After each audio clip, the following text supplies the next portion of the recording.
Get your hands off my seat before I have you physically removed from this aircraft! Ma'am, please, calm down. The words hit the first-class cabin like a slap. Everyone heard it. The champagne glasses went still. The rustling of suit jackets stopped. Even the low mechanical hum of the plane seemed to hold its breath. Julian Okafor stood in the aisle, still, calm, one hand wrapped around the worn leather handle of his carry-on, his boarding pass in the other hand. He had not touched anything. He had not raised his voice. He had simply walked to his seat and found someone else already in it. The woman sitting in seat 4A looked up at him like he was an inconvenience she had not budgeted for. Her platinum blonde hair was pulled into a tight, sculpted knot at the back of her neck. Her cream blazer was pressed without a wrinkle. Her handbag, tan leather gold clasp, the size of a small suitcase, sat beside her in the window seat like a second passenger, like a bodyguard, like a statement. She had not moved it. She had no intention of moving it. "I said this is my seat," the woman repeated, her voice dropping now, but no less sharp.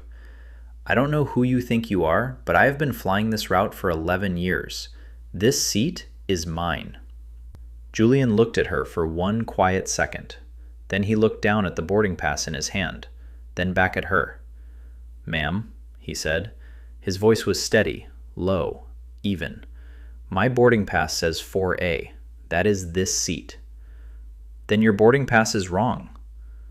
"Boarding passes don't make mistakes like that." "Well," she tilted her chin up slightly, "mine does not say 6C. So someone at the gate clearly made an error, and I was here first." "Being here first doesn't assign a seat." "Don't lecture me about how airlines work." Her voice had an edge like a letter opener, cold and thin and designed to cut. "I know how this works. I have platinum status. I always sit here." "Platinum status doesn't override a ticket assignment." A man across the aisle slowly lowered his newspaper. Just an inch. Just enough to watch. A woman 3 rows back looked up from her tablet. She did not look back down. Julian did not raise his voice. He did not step closer to the woman. He did not perform outrage for the room. He simply stood in the aisle with his boarding pass held between 2 fingers and waited. That was the thing about Julian Okafor. He had learned a long time ago that silence, real silence, patient and unshakable, made other people very uncomfortable. It made them fill the space. It made them say more than they intended. And this woman was filling the space now. "Look at you," she said, her pale eyes moving over him the way someone scans a price tag on something they're not sure is worth the price. "Standing there like you're going to intimidate me. I have been flying first class since before you probably knew what first class was." Julian let the sentence land. He let it sit there in the air between them. "I'd like to sit down," he said. "Then find another seat." "This is my seat. I am sitting in this seat." "I can see that." "Then we have nothing more to discuss." A flight attendant appeared at the front of the cabin. Young, neat uniform, tight smile. Her name tag read Paige. She had been in the galley when the first shout went out, and she had felt it in her spine, that particular frequency of first-class conflict that always meant paperwork and delayed departures and complaints filed with names spelled out slowly over the phone 2 days later. She walked toward them with the practiced brightness of someone who had spent years turning volatile situations into smooth ones. She looked at the woman in the seat first. That was the tell. It happened in less than a second, but it happened. "Is there a problem here?" Paige asked, her voice warm and careful. The woman in 4A turned to her with the immediate relief of someone who had been waiting for reinforcements. "Yes," she said. "This man is harassing me over a seat that I have been sitting in comfortably for the past 20 minutes. Paige looked at Julian. Her expression was apologetic in a way that assumed Julian was the source of the disruption.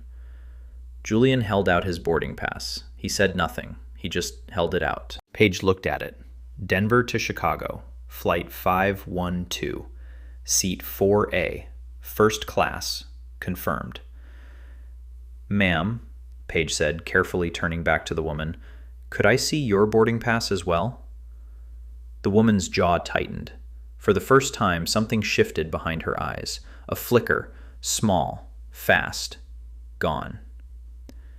It's on my phone, she said. The words came out just slightly too quickly. Of course, whenever you're ready. The woman picked up her phone. She tapped the screen with a manicured finger. She held it out toward Paige with the patience of someone who was confident they were right. Paige looked down. She looked at it for 2 full seconds. Then she looked up at the woman, then at Julian, then back at the phone. Seat 6C, still first class, still a good seat, still paid for, still comfortable, but not 4A. Not this seat. Not Julian's seat. What would you do? That is the question I want to ask you right now, before we go any further, before the story moves 1 inch forward. What would you do if you walked onto a plane you had paid for, planned for, arrived on time for, and found a stranger sitting in your seat? Not confused, not apologetic, not fumbling with their phone trying to figure out where they went wrong. Settled, comfortable, certain. What would you do if you showed them your boarding pass and they looked at it the way someone looks at a menu item they've already decided not to order? What would you do if the crew member who arrived to help looked at you before you had said a word, before you had done a single thing, with the expression that said, "You are probably the problem here"? What would you do if you had been in that exact moment before? Not on a plane, in a bank, in a hotel lobby, in a conference room with glass walls and cold filtered air, and people in expensive suits who looked at your face and decided in under 3 seconds that you did not belong at that table. What would you do if you had been put somewhere else your entire life? Julian Okafor knew that feeling. He knew it in his chest and in his jaw, and in the place behind his shoulders where the body stores the things it has learned to carry quietly. He knew it the way a man knows the sound of his own name being mispronounced, that small, repeated wrongness that no single person ever means to be a big deal, but that adds up year after year into something with weight. He had been told to sit somewhere else at 23, at 31, at 38, and now at 44, standing in the aisle of a Windover Airlines first-class cabin, somewhere over the first few seconds of what should have been a routine flight to Chicago, he was being told again. The difference was this. This time, the woman doing the telling had no idea who she was talking to. She had no idea what he had built. She had no idea what company he owned. She had no idea that the very tools his engineers had spent 7 years designing, tools built specifically to catch and document exactly this kind of moment, were about to be turned toward her airline. She had looked at a tall black man in a dark jacket, gray shirt, and clean jeans with no flashy watch, and no assistant, and no entourage, and no visible signal of status, and she had made a decision.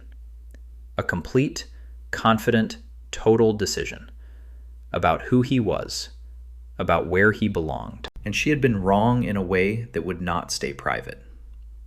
But before we get there, before the phone call that changed everything, before the announcement that stopped the plane, before the corporate representatives who walked down that jet bridge with expressions carved out of controlled panic, we have to go back to the beginning, back to where Julian Okafor really came from. Because the reason he could stand in that aisle the way he did, quiet, unbreaking, certain, is not a story that starts on a plane. It starts on a street, a specific street, in a specific city, on a morning that had nothing to do with aviation, and everything to do with the kind of man a boy becomes when the world tells him from the beginning that he is in the wrong seat, and he refuses to believe it. Take us back, 6 hours before any of this happened. Take us back further than that. Take us all the way back to where the real story begins. Columbus, Ohio. Not the Columbus of university brochures and downtown renovations and rooftop bars where young professionals watched the river. the other Columbus. The Columbus of cracked sidewalks and corner stores with handwritten signs, where every block had a church and at least one house with boards across a window, and where the sky in winter was the color of wet cement from October to March without interruption. Julian grew up on Mosley Street, number 44, a narrow two-bedroom house with a furnace that knocked when the temperature dropped below 20 degrees, and a backyard that was mostly dirt with one stubborn patch of grass that his father Raymond Okafor kept alive every summer like it was a personal mission. Like that patch of green was proof of something. Raymond Okafor worked at a warehouse on the east side loading freight, day shifts, sometimes doubles. He was a large, quiet man with careful hands and a way of entering a room without disturbing it. He wore the same 3 pairs of boots on a rotating schedule. He packed his lunch in a brown paper bag even when he could have bought something.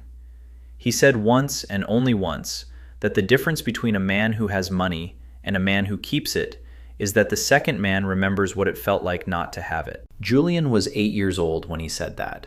He did not fully understand it until he was 30, but he remembered it. The way you remember something said by someone who never wastes words. You hold it without fully knowing why, and then one day it opens. The house on Mosley Street did not have much, but it had books.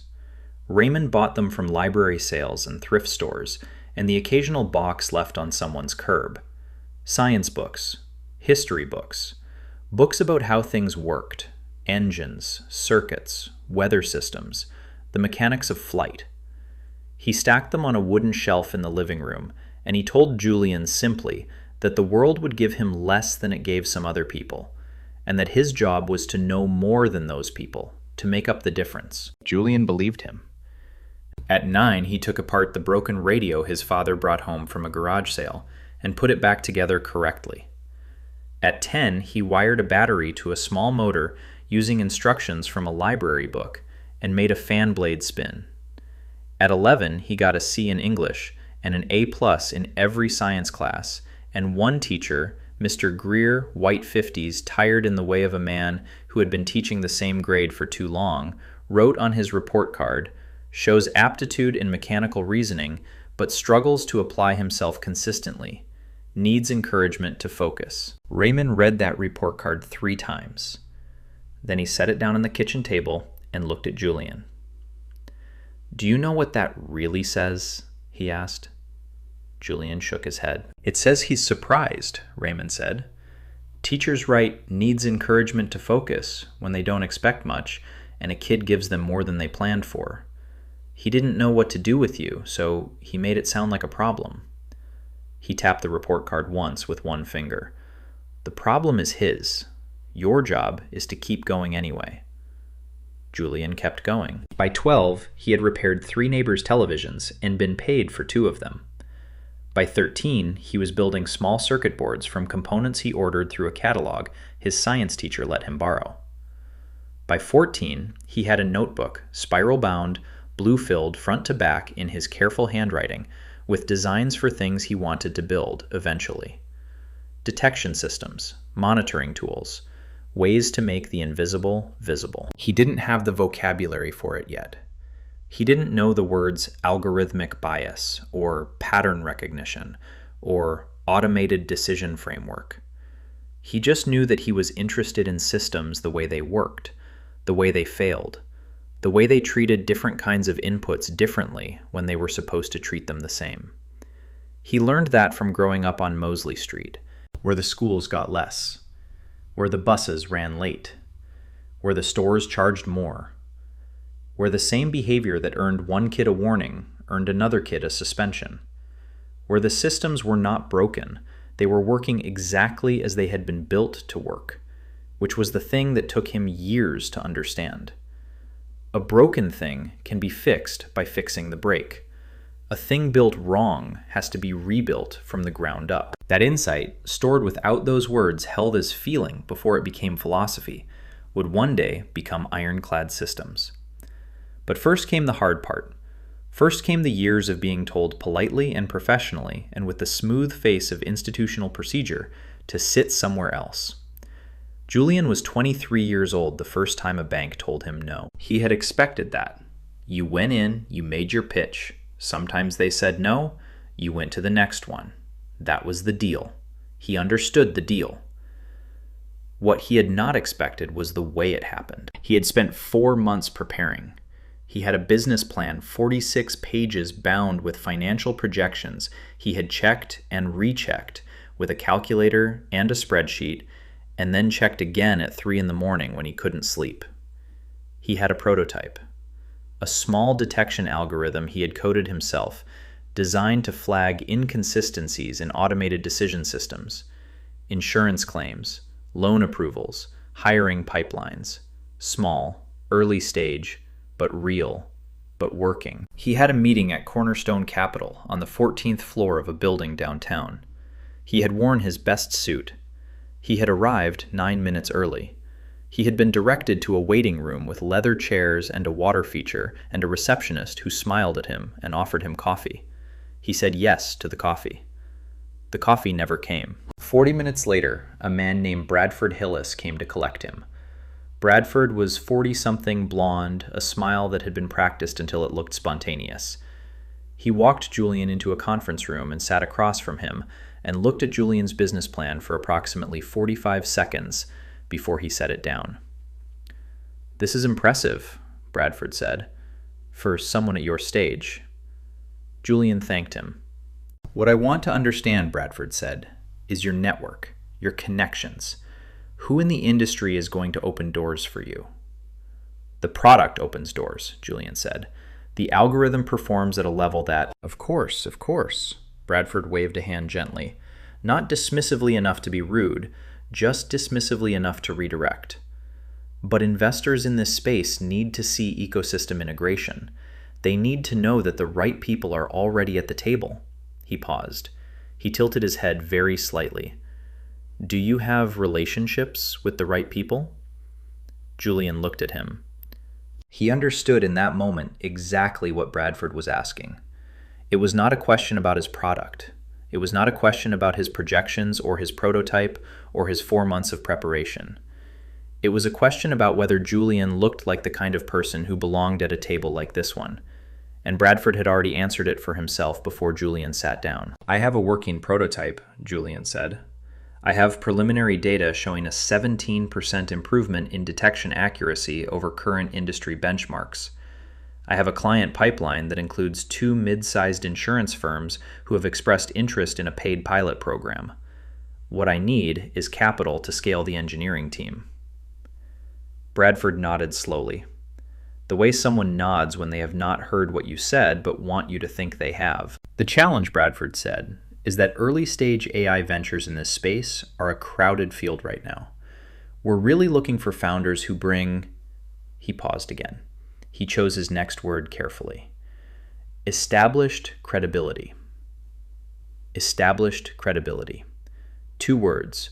They floated in the air of that conference room, and Julian watched them float and understood every syllable of what they actually meant. He had grown up on Mosley Street. He had not gone to the right schools. He did not have the right last name. He did not have a father who had sat on a board or a grandfather who had funded an endowment. He had a spiral-bound notebook full of ideas, and a prototype that worked, and a business plan that was better than anything he had seen from the competitors Bradford was presumably already funding. None of that was what Bradford meant by established credibility. "I see," Julian said. He stood. He picked up his business plan. He put it under his arm. "Thank you for your time," he said. Bradford stood as well, the practiced smile resuming. "Of course. These are early days for you, plenty of time. We'd encourage you to build out your network, expand your profile a bit, and circle back in—" "I won't be circling back," Julian said. He said it quietly, evenly, without heat. Bradford blinked. Julian walked out of that conference room and pressed the button for the elevator, and stood there with his business plan under his arm, while the water feature in the waiting room continued to make its smooth, expensive sound. He did not go home and give up. He did not go home and rage. He went home and sat at the kitchen table in the apartment he was renting with 2 roommates. and he opened his laptop and he rewrote the first page of his business plan. Not because it was wrong, because he was going to need it to be so undeniably, so unquestionably, so surgically correct that the next Bradford Hillis he sat across from would not be able to use the word network to mean, you don't look like the people I usually fund. He went to 4 more banks over the next 3 months. 2 said no, in the Bradford way, politely, professionally, with the smooth face of institutional procedure. 1 said no, honestly, which Julian actually respected. 1 said yes, a small yes, a conditional yes, enough to get started. That yes was all he needed. Because Julian Okafor had learned something from Raymond Okafor on Mosley Street, that Bradford Hillis, and every version of Bradford Hillis, in every glass building, in every city, would never fully understand. A door closed is not a decision about you. It is a decision about the person closing it. Your job is to find another door, or build one. He built one. The first version of Ironclad Systems was not called Ironclad Systems. It was called Okafor Analytics, and it operated out of the 2nd bedroom of Julian's apartment in Columbus for 14 months. The bedroom had a desk, 2 monitors, a whiteboard covered in equations and flow diagrams that Julian had to photograph before he erased them because the whiteboard was not big enough to hold everything at once, and a window that looked out onto an alley where a restaurant left its delivery boxes every Tuesday and Thursday. He worked with 1 other person in those first months, a woman named Priya Suresh, whom he had met at a coding workshop 3 years earlier, and who had the specific combination of technical precision and organized thinking that Julian knew he did not have enough of himself. Priya could look at a data set and immediately see what was missing. Julian could look at the missing thing and immediately know how to find it. They were in the language they would use years later in pitch meetings, complementary in exactly the right ways. Priya took a pay cut to join him. She told him she would give it 18 months. She was still there 12 years later running engineering. The algorithm they built in that 2nd bedroom was designed to do one thing: find the gap between what a decision system was supposed to do and what it actually did. It was, Julian would explain later to audiences of engineers and investors and journalists, a lie detector for automated decisions. Not for the code itself, which was just math, but for the assumptions underneath the code, the hidden weights, the training data that reflected a world where certain people were expected to get certain things and certain people were not.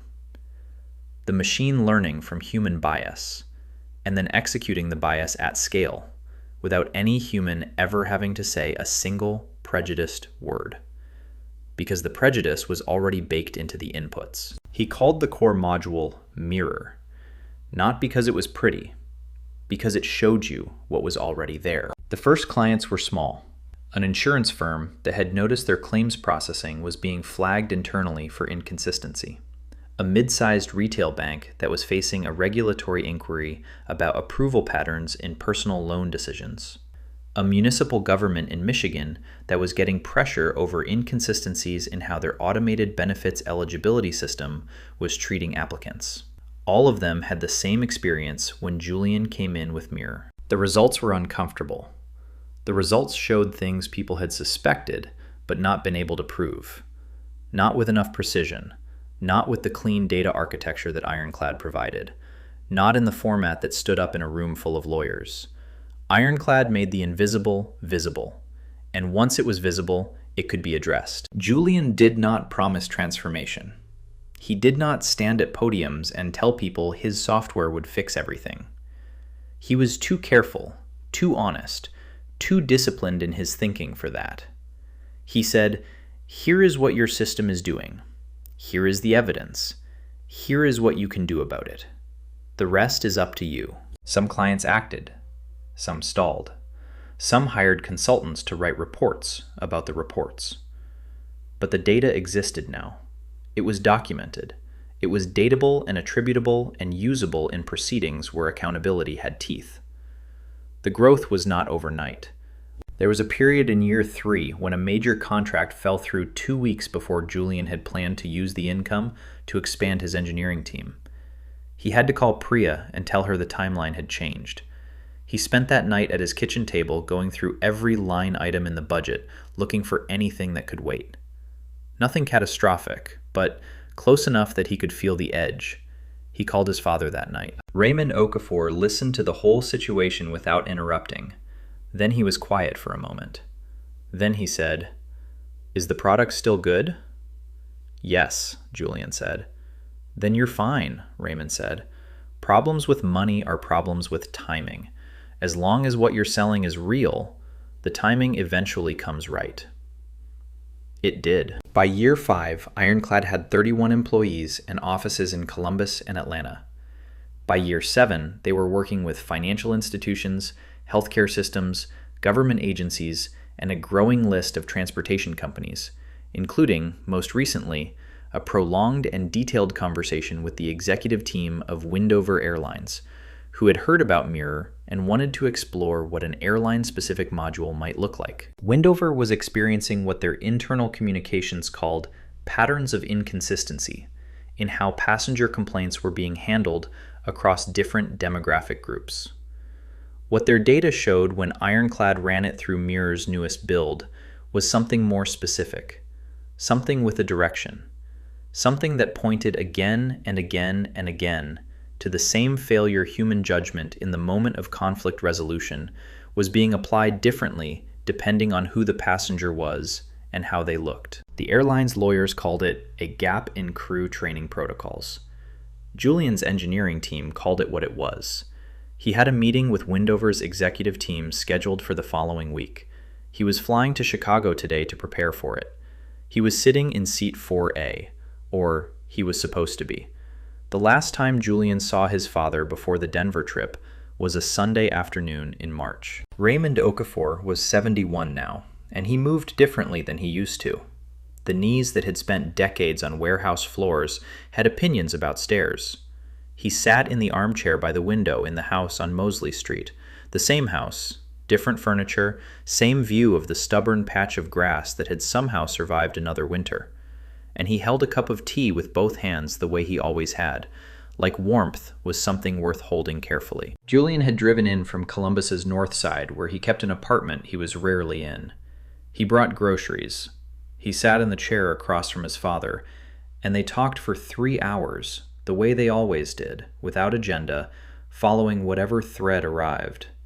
His father's old workmates, a book Raymond had been reading about the history of the railroad, the weather, in ways that were not really about weather, the small, specific textures of a life observed closely. At some point, the conversation turned to the Windover meeting. Julian explained the contract, the scope, the significance of it, the way an airline-wide deployment of Mirror's passenger service module could create a documented, trackable, revisable record of how complaints were handled and by whom and with what outcome.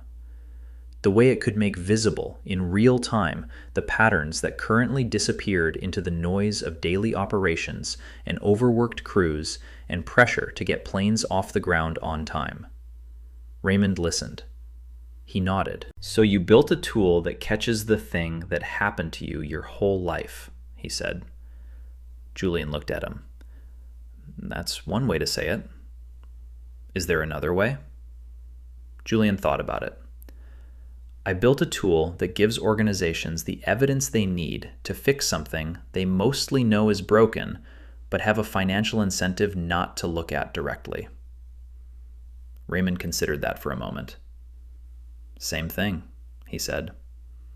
They sat with that for a while. Outside, a neighbor's dog was barking at something invisible. A car went by playing music too loud for the street. The March light was thin and pale through the window, the kind of afternoon light that looks like it's not sure it's allowed to stay. "You know what worries me?" Raymond said. "Tell me, that you'll walk into a room where they treat you like you don't belong, and you'll spend all your energy being twice as good, instead of just being exactly as good as you are." He paused. He looked at Julian directly. You are already enough. You were always already enough. I need you to know that before you walk into any room. Julian looked at his father, at the careful hands around the cup of tea, at the 71 years in the face of a man who had gone to work every day on knees that hurt and packed his lunch in a paper bag and bought library sale science books for a son he wanted to give the world to. I know, Julian said. Say it like you mean it. Dad, say it. Julian exhaled. I am enough. Raymond nodded. Once. Settled. Good, he said. Now, the other thing. What other thing? Raymond set his cup down on the side table. He looked at Julian with the expression he used for the things that mattered: direct, unhurried, no performance. When someone tries to make you feel small, he said, and they will. They always do. Your job is not to prove them wrong by getting angry. Your job is to stay exactly who you are, because the truth about who you are is more powerful than anything they can say about you. He paused. But, he held up one finger, that does not mean you let it go. You document. You stand your ground. You do not move until the truth has been heard. Julian looked at him. People can deny you respect, Raymond said. Never help them by denying it to yourself. He had said a version of this before. Over the years, in different words, in different moments, but this time it landed differently. This time it felt like something being handed over, not as instruction, as inheritance. Julian flew back to his apartment that evening. He packed his carry-on for Denver. He set his alarm for 5:15. He lay in the dark for a while before he slept, thinking about the Windover meeting, about Mirror's latest build, about the presentations Simone Duval had put together for the executive team. He thought about his father's hands around the cup of tea. He slept. And the next morning, at 6:27 a.m., he walked into Denver International Airport with his carry-on and his boarding pass, and the quiet, grounded certainty of a man who had been told his whole life to sit somewhere else and had built an entire company on the reason that was wrong. He was going to sit in seat 4A. He had paid for it. He had earned it, in every sense of that word. Denver International in early morning has a particular quality of light. It comes through the enormous terminal windows in long, pale sheets, catching the white peaks of the tensile roof and scattering across the terrazzo floors in a way that makes everything look slightly more significant than it is. Travelers move through it half awake and deliberate, dragging rollerboards and clutching coffee cups, following the overhead signs with the focused blankness of people who have made this journey enough times that their body does it while their mind is somewhere else entirely. Julian moved through it the same way. He had checked in the night before. No checked bags, just the carry-on, packed with precision, a practice Simone teased him about, the way he could fit 4 days of meetings into one overhead bin-appropriate bag without anything wrinkling. He wore dark jeans, a charcoal jacket, a gray shirt. Clean. Simple. No tie. No watch that announced itself. No assistant walking 2 steps behind him. No visible apparatus of the kind that usually communicated, "This person matters," to strangers in public spaces. He had never needed the apparatus. He navigated security without incident, collected his bag from the belt, pulled on his jacket, and walked toward his gate with the measured pace of someone who is not running late, but is not wasting time either. He stopped at a coffee stand, ordered black coffee, and stood to the side while they made it, scanning the departures board out of habit. Flight 512, Denver to Chicago O'Hare. On time. The gate was already busy when he arrived. Business travelers with noise-canceling headphones and open laptops. A man in a construction company shirt on his phone. A woman with an enormous rolling bag she had clearly gambled could be carried on and lost. Julian found a seat near the window, set his bag between his feet, and opened the briefing document Simone had sent him at 11:30 the previous night, annotated, color-coded, thorough in the way that Simone was always thorough, which was the kind of thorough that made other people feel slightly embarrassed by how thorough they thought they were. The Windover meeting was critical, not in the exaggerated way people used that word for things that were merely important. Critical in the literal sense. The airline's board had been briefed on Ironclad's preliminary audit findings. The findings were not comfortable. They documented with the specificity that Mirror provided a pattern of passenger complaint resolution that showed clear and consistent differential treatment based on the race of the passenger involved. The data went back 4 years. It covered over 11,000 individual service interactions across 47 routes. It was, in Simone's words from their last call, the kind of report that either becomes a transformational partnership or becomes a lawsuit. And right now, it's us deciding which one. Julian needed to be in Chicago. He needed to be sharp and present and ready to walk into a room with Windover's executive team and their lawyers and their board representatives and hold that data in front of them without apology and make the case for why acting on it was in their long-term interest. He had done this before. Different companies, different numbers, same fundamental conversation. The moment when an organization had to decide whether to see what its own systems were doing. Some chose to see. Some chose to look away. He had learned to tell in the first 20 minutes which way it would go, usually from watching how the junior people in the room reacted. The ones who actually knew the operations, who lived inside the data every day, who had been quietly aware that something was off for years and had been waiting for someone to say it out loud. When Julian walked in with Mirror's report, those were the people who exhaled. He would be in Chicago in 4 hours. He finished his coffee. He closed the briefing document. He picked up his carry-on and walked toward the gate as boarding was called for first class and premium travelers. He found his boarding pass. He scanned it. He walked down the jet bridge. He had no reason to expect anything unusual. He had a valid ticket. He had a confirmed seat.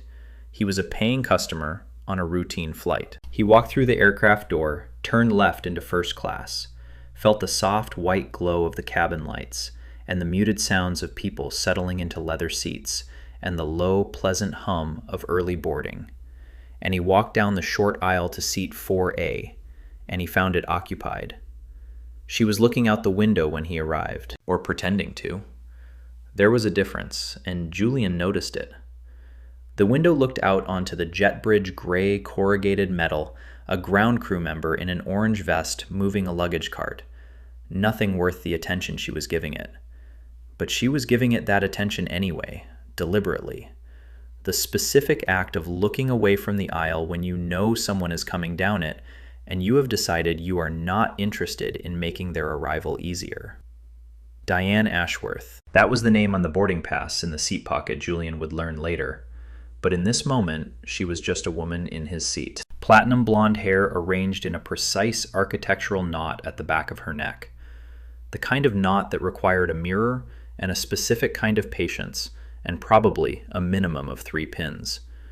It was pale and bright under the cabin lighting, almost white at the temples. Her cream blazer was unwrinkled, despite however long she had been seated. Her hands were folded in her lap, diamond bracelet on her left wrist, nails done in a pale oval that matched the blazer almost exactly. Her handbag, tan leather, structured the size of something that had its own insurance coverage, sat in the window seat beside her. The window seat. The seat that was 4A. The seat Julian had selected at booking that he had confirmed the day before that was printed on the boarding pass currently in his hand. The bag was sitting in it. Julian stopped at the row. He checked his boarding pass. He looked at the seat number panel above. 4A. He looked at the woman. He looked at the bag. He said politely, "Excuse me, I think you may be in my seat." She turned from the window, slowly, as if the interruption was something she had decided to acknowledge on a slight delay. Her pale eyes moved over him, a complete, efficient survey, shoes to face, and her expression before he had finished his sentence had already made its decision. "This is my seat," she said. Her voice was clear and unhurried, the voice of someone who did not expect to be contradicted. "I have 4A on my boarding pass," Julian said. He held it out toward her slightly, not thrusting it, just offering. She did not look at it. "I always sit here," she said. "I have platinum status with Windover. 4A is my standard assignment." "I understand," Julian said, "but this pass confirms 4A for this flight." "Then there's been an error at the gate." "Boarding pass errors are usually the passengers, not the airlines." She blinked. Her chin tilted up by perhaps 3 degrees. The specific angle of someone recalibrating the level of seriousness with which they are going to take this conversation. "Are you saying I made an error?" "I'm saying my pass says 4A. I'd like to sit down." "Well," she settled back slightly, as though settling was a kind of answer. "I'm afraid you'll need to speak to the crew. I am not moving." Julian did not argue further. Not yet.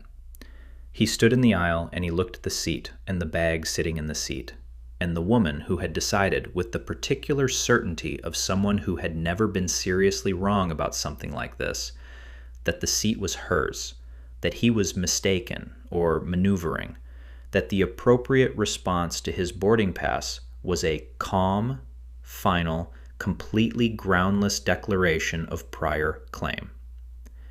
He had seen this face before. Not this woman, not this face specifically, but this expression. The expression that arrived before you had said anything meaningful, that was already done processing you before you had finished your first sentence.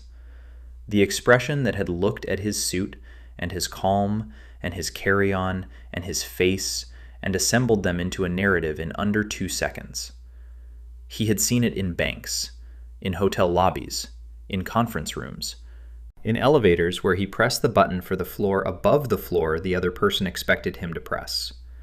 It was the expression of a story already told, and the story was you are in the wrong place.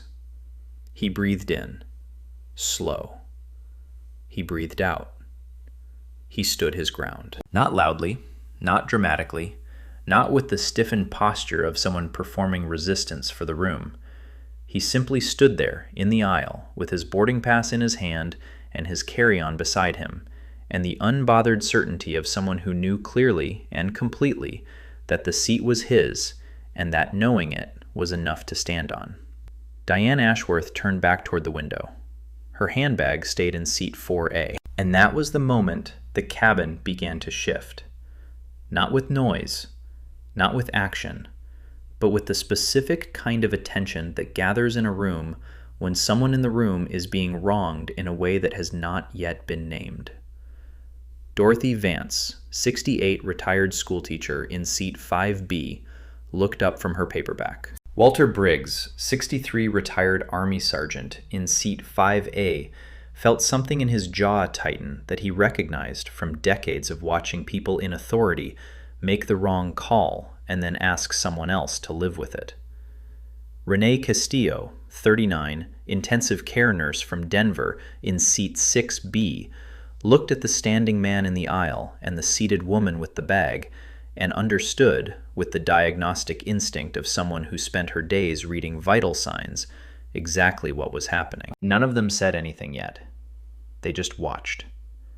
And they remembered. Paige Sutton had been a flight attendant for 8 years. She was good at it.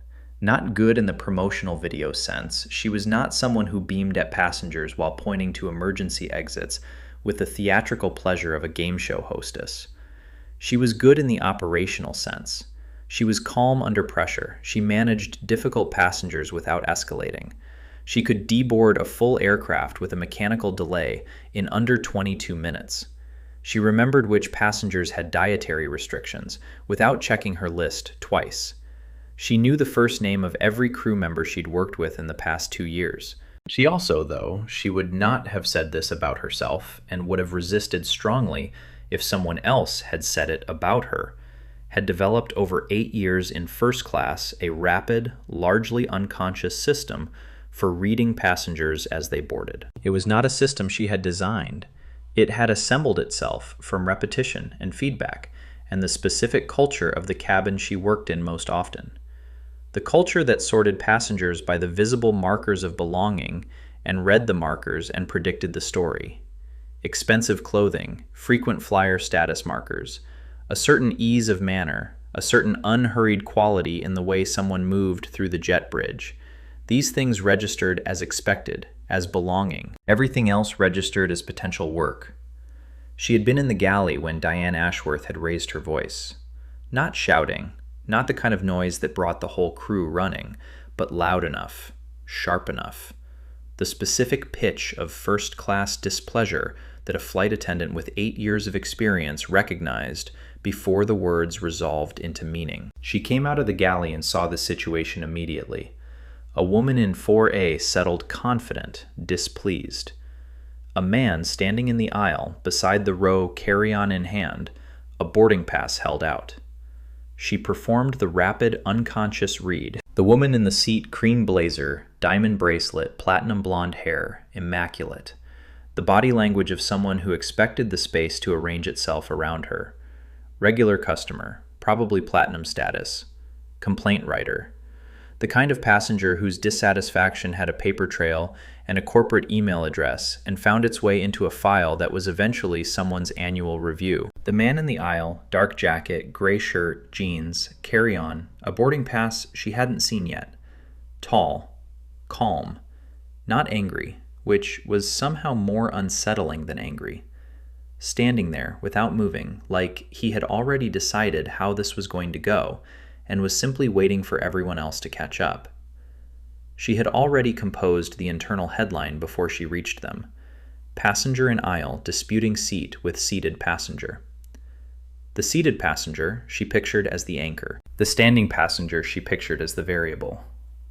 She was wrong. But she did not know that yet.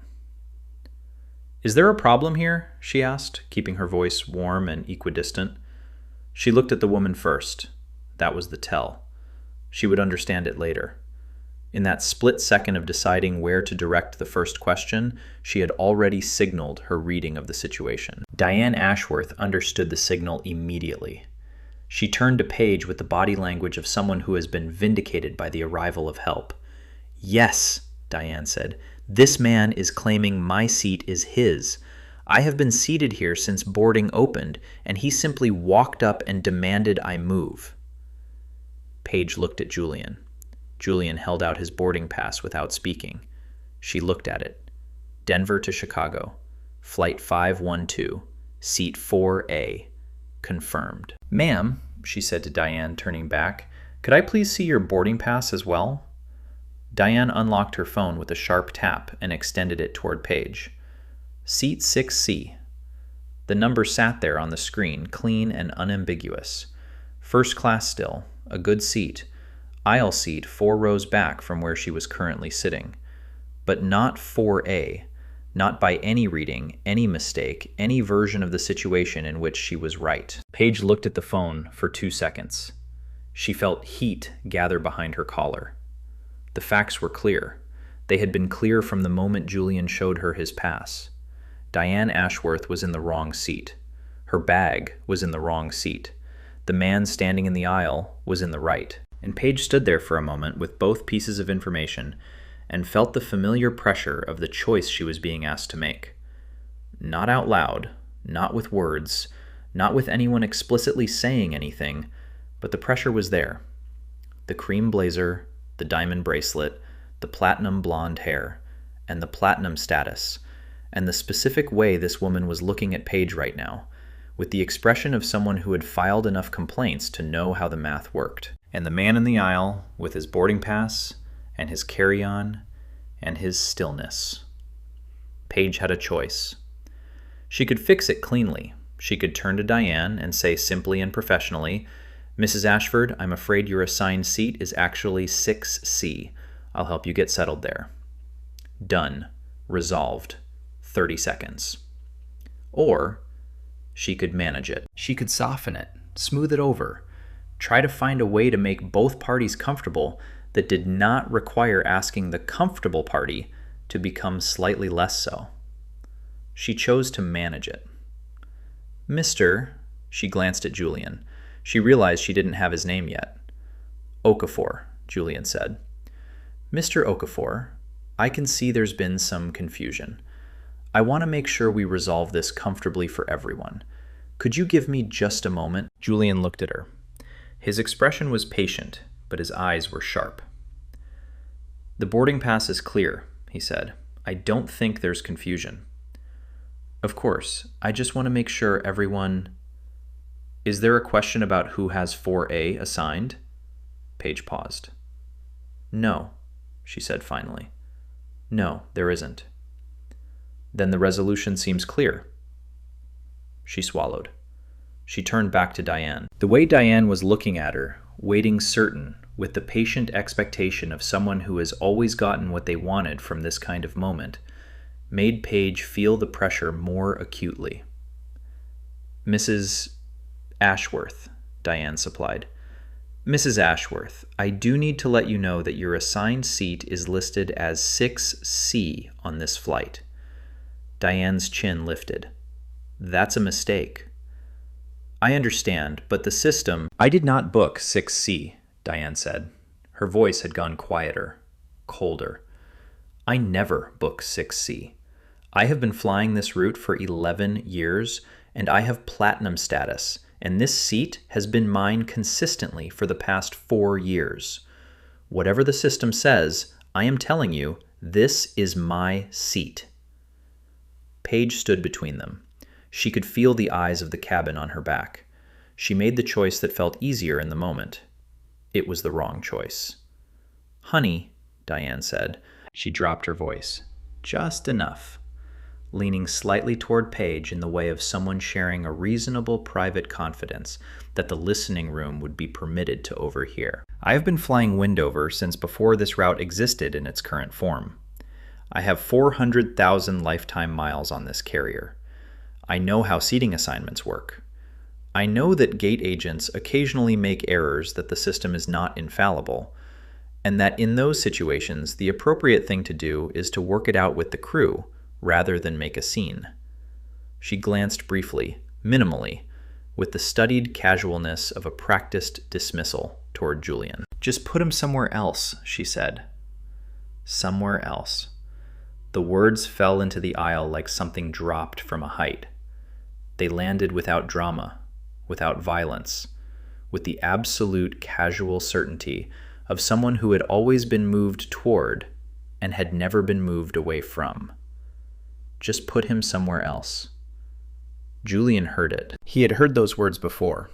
Not those exact words, but the meaning of them, the architecture of them, the assumption underneath them that he was the movable thing, the element that could be relocated without significant loss, the variable in the equation, the one for whom somewhere else was always an available and appropriate option. At 23, we could connect you with one of our other loan officers.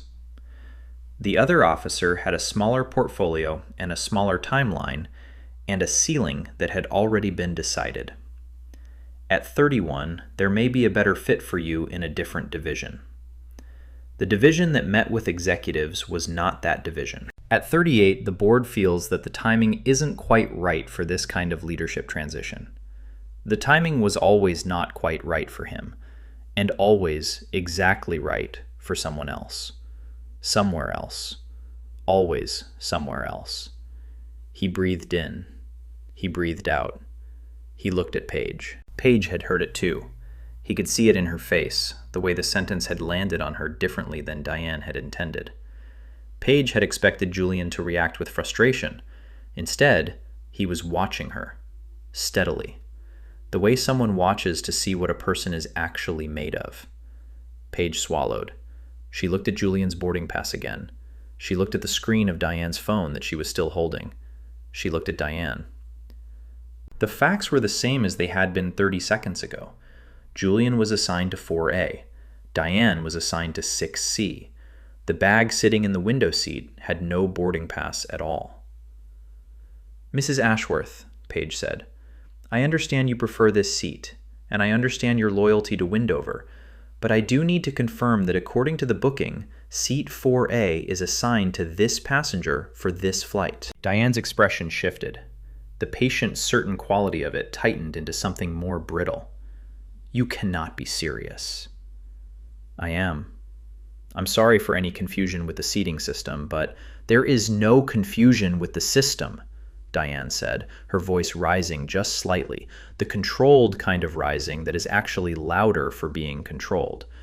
"The confusion is that someone at that gate assigned this seat incorrectly, and now you're asking me to move based on that error." "The seat assignment shows." "I know what the seat assignment shows. I am asking you to use common sense." She gestured toward Julian, not at him, around him. The gesture of someone pointing to a piece of furniture. He can sit somewhere else in first class. He'll have the same legroom, the same service, the same meal. There is absolutely no material difference. Julian spoke. He did not raise his voice. He did not step closer. He just spoke. "The difference," he said, "is that I chose this seat. I paid for this seat. And I am not being asked to move because there is a problem with the seat. I am being asked to move because someone else decided she wanted it." Diane looked at him directly for the first time. Really looked. The kind of looking that had been avoiding him since he arrived. The kind that had been angled past him, around him, through him. Now it landed. "I have been sitting here." "You have been sitting in my seat," Julian said. "That's the only fact that matters here." The cabin was very quiet. Dorothy Vance across the aisle in 5B had stopped pretending to read her paperback. The book was closed now, face down on her tray table. Her hands were folded. She was watching. Walter Briggs in 5A had his arms crossed and his jaw set in the expression of a man who had spent 30 years identifying exactly when authority was being misapplied and was identifying it clearly right now. Renee Castillo in 6B had her phone in her hand. Her thumb was hovering over the screen. Paige looked at Julian. She made her second wrong choice. "Mr. Okafor," she said carefully, "I want to see if we can find a solution that works for everyone. There is another 4A equivalent seat in first class that's currently open. I could move you there and provide you with—" "I didn't ask for an equivalent seat," Julian said. "I understand that. I asked for my seat." The sentence was short. It was not loud, but it moved through the first-class cabin with the clarity of something that did not need volume to carry weight. Diane stared at him. Paige stared at him. The cabin breathed. And somewhere in the galley, the senior cabin manager had heard enough of this to decide it was time to walk out. Grant Kessler came out of the galley with the controlled, measured authority of a man who had spent 18 years managing situations like this one and had developed, over those 18 years, a very specific theory of how to resolve them. The theory was simple. Find the path of least resistance, not the path of greatest fairness, not the path of most correct outcome. The path of least resistance, the one that closed the disruption fastest, minimized the paperwork, and avoided the kind of escalating spectacle that led to delayed departures and passenger incident reports that bounced up through 3 layers of management before landing somewhere unhelpful. He was 47, silver at the temples, the kind of build that suggested he had once been athletic and was now merely large. His uniform was precise. His face was composed in the expression of someone who was confident in his own authority and experienced enough to deploy it carefully. He walked to the seat dispute with the calm, measured pace of someone who had already decided what the resolution would be before he knew what the dispute was. His eyes moved across the scene. Diane Ashworth in 4A, seated, arms now folded across her chest, with the posture of someone who had been wronged and was waiting for the institutional authority that was going to right the wrong. Paige, standing in the aisle, with the stiff, careful posture of someone who knew she had made a mistake and wasn't sure how to walk it back. Julian Okafor, standing beside the row, with his boarding pass and his carry-on and the steady, unperturbed expression of a man who had decided he was going to outlast the situation. Grant read them all in approximately 3 seconds. He looked at Julian last, and he registered in that quick, unconscious read the same things Paige had registered. Jeans, gray shirt, carry-on. No visible markers of the kind that made people like Grant Kessler recalibrate their initial assumptions. The man did not look like someone whose inconvenience was going to cost Grant anything. The woman in the seat did. Grant made his assessment. He moved toward resolution. "What seems to be the problem?" he asked, and his voice had the specific cadence of someone who has asked this question so many times that it has become less a question than a posture. Before Julian could speak, Diane did. "This man," she said, "has been standing over me, demanding I leave my seat since the moment he boarded. I have platinum status on this airline. I have been flying this route for 11 years. I always sit in this seat, and I am not going to be harassed out of it by someone who thinks his boarding pass is more authoritative than 11 years of consistent travel history." Grant turned to Julian. Julian handed him his boarding pass. Grant looked at it. Seat 4A. He turned to Diane. "May I see yours?" The flicker. The same small, fast flicker that Paige had seen, gone just as quickly. She held out her phone. 6C Grant looked at it. He looked at Julian's pass.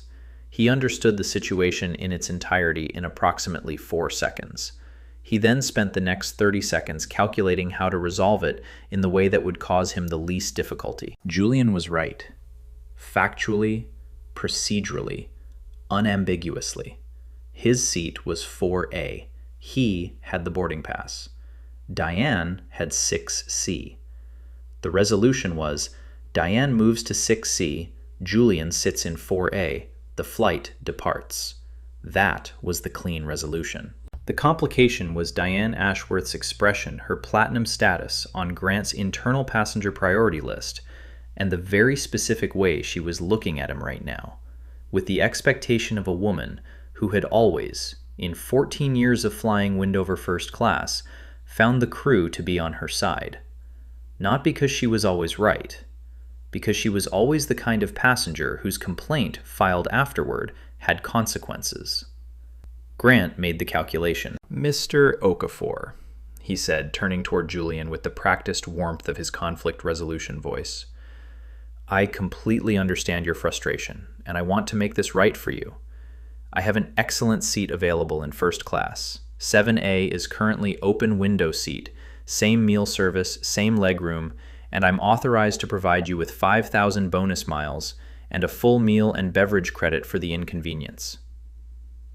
Julian looked at him. The cabin had gone very quiet. "You've confirmed," Julian said, "that 4A is my assigned seat." Grant paused. "Yes." "And you've confirmed that Mrs. Ashworth's assigned seat is 6C. Another pause, shorter. "That is correct." "And your solution," Julian said, "is to move me."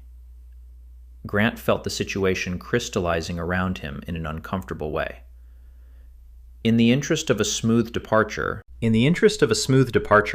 Julian said, his voice still even, still quiet, "you're asking the passenger who is correctly seated to relocate so that the passenger who is incorrectly seated can stay comfortable."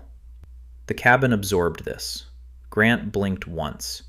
He was not accustomed to having the logic of his conflict resolutions stated plainly. "I'm trying to find a solution that—" "No," Julian said. "Simple, clean, final. One word." Grant had not been told no in that particular tone in quite some time. Not in that register. Not from someone who managed to make a single syllable sound less like defiance and more like an irrevocable fact about the structure of the world. He stared at Julian for a moment. He recalibrated. He was going to need a different approach. Grant Kessler did something that experienced cabin managers do when customer service stops working. He pivoted to authority. It was a deliberate move. Practiced. He had used it before. It worked because it changed the frame. Instead of a negotiation between two parties with competing claims, it became an institutional instruction from a credentialed official to a passenger. It wrapped a bad decision in the language of policy. It made compliance sound like a civic obligation, and resistance sound like a legal problem. "Mr. Okafor," he said, his voice dropping slightly into the register he used for formal communication, "I want you to understand that in matters of cabin management, crew direction takes precedence over personal preferences during boarding. What I'm offering you is a reasonable resolution to what has become an extended disruption to the boarding process." Julian looked at him carefully. "Are you describing my request to sit in my assigned seat," he said, "as a disruption to the boarding process?" "I'm describing the ongoing situation as a disruption." "The ongoing situation began when someone sat in my seat," Julian said. "I have been standing in the aisle for approximately 9 minutes trying to access a seat I paid for. I have not disrupted anything. I have been displaced from something."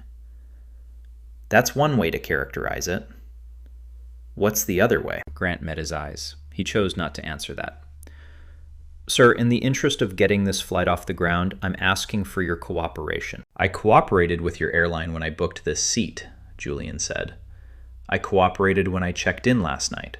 I cooperated when I arrived at the gate on time and boarded as instructed. My cooperation with this airline produced a confirmed seat assignment that is being ignored in favor of someone who sat here without authorization. That is not a cooperation problem on my end." A soft murmur moved through the first-class cabin. Low. Not hostile exactly. More like the sound of people recalibrating their sense of who was making sense. Dorothy Vance heard it and felt the specific satisfaction of watching someone speak plainly. She had spent 36 years reading students, and she could hear, with the practiced ear of someone who had spent decades in rooms full of people trying to say one thing while meaning another, that this man was saying exactly what he meant. Walter Briggs heard it and felt his jaw set in the way it set when he watched someone in a position of authority try to bureaucratize a simple wrong. He had seen that move before, in different uniforms, in different settings. Same move. Renee Castillo had her phone in her hand now. Her thumb had already tapped the red dot.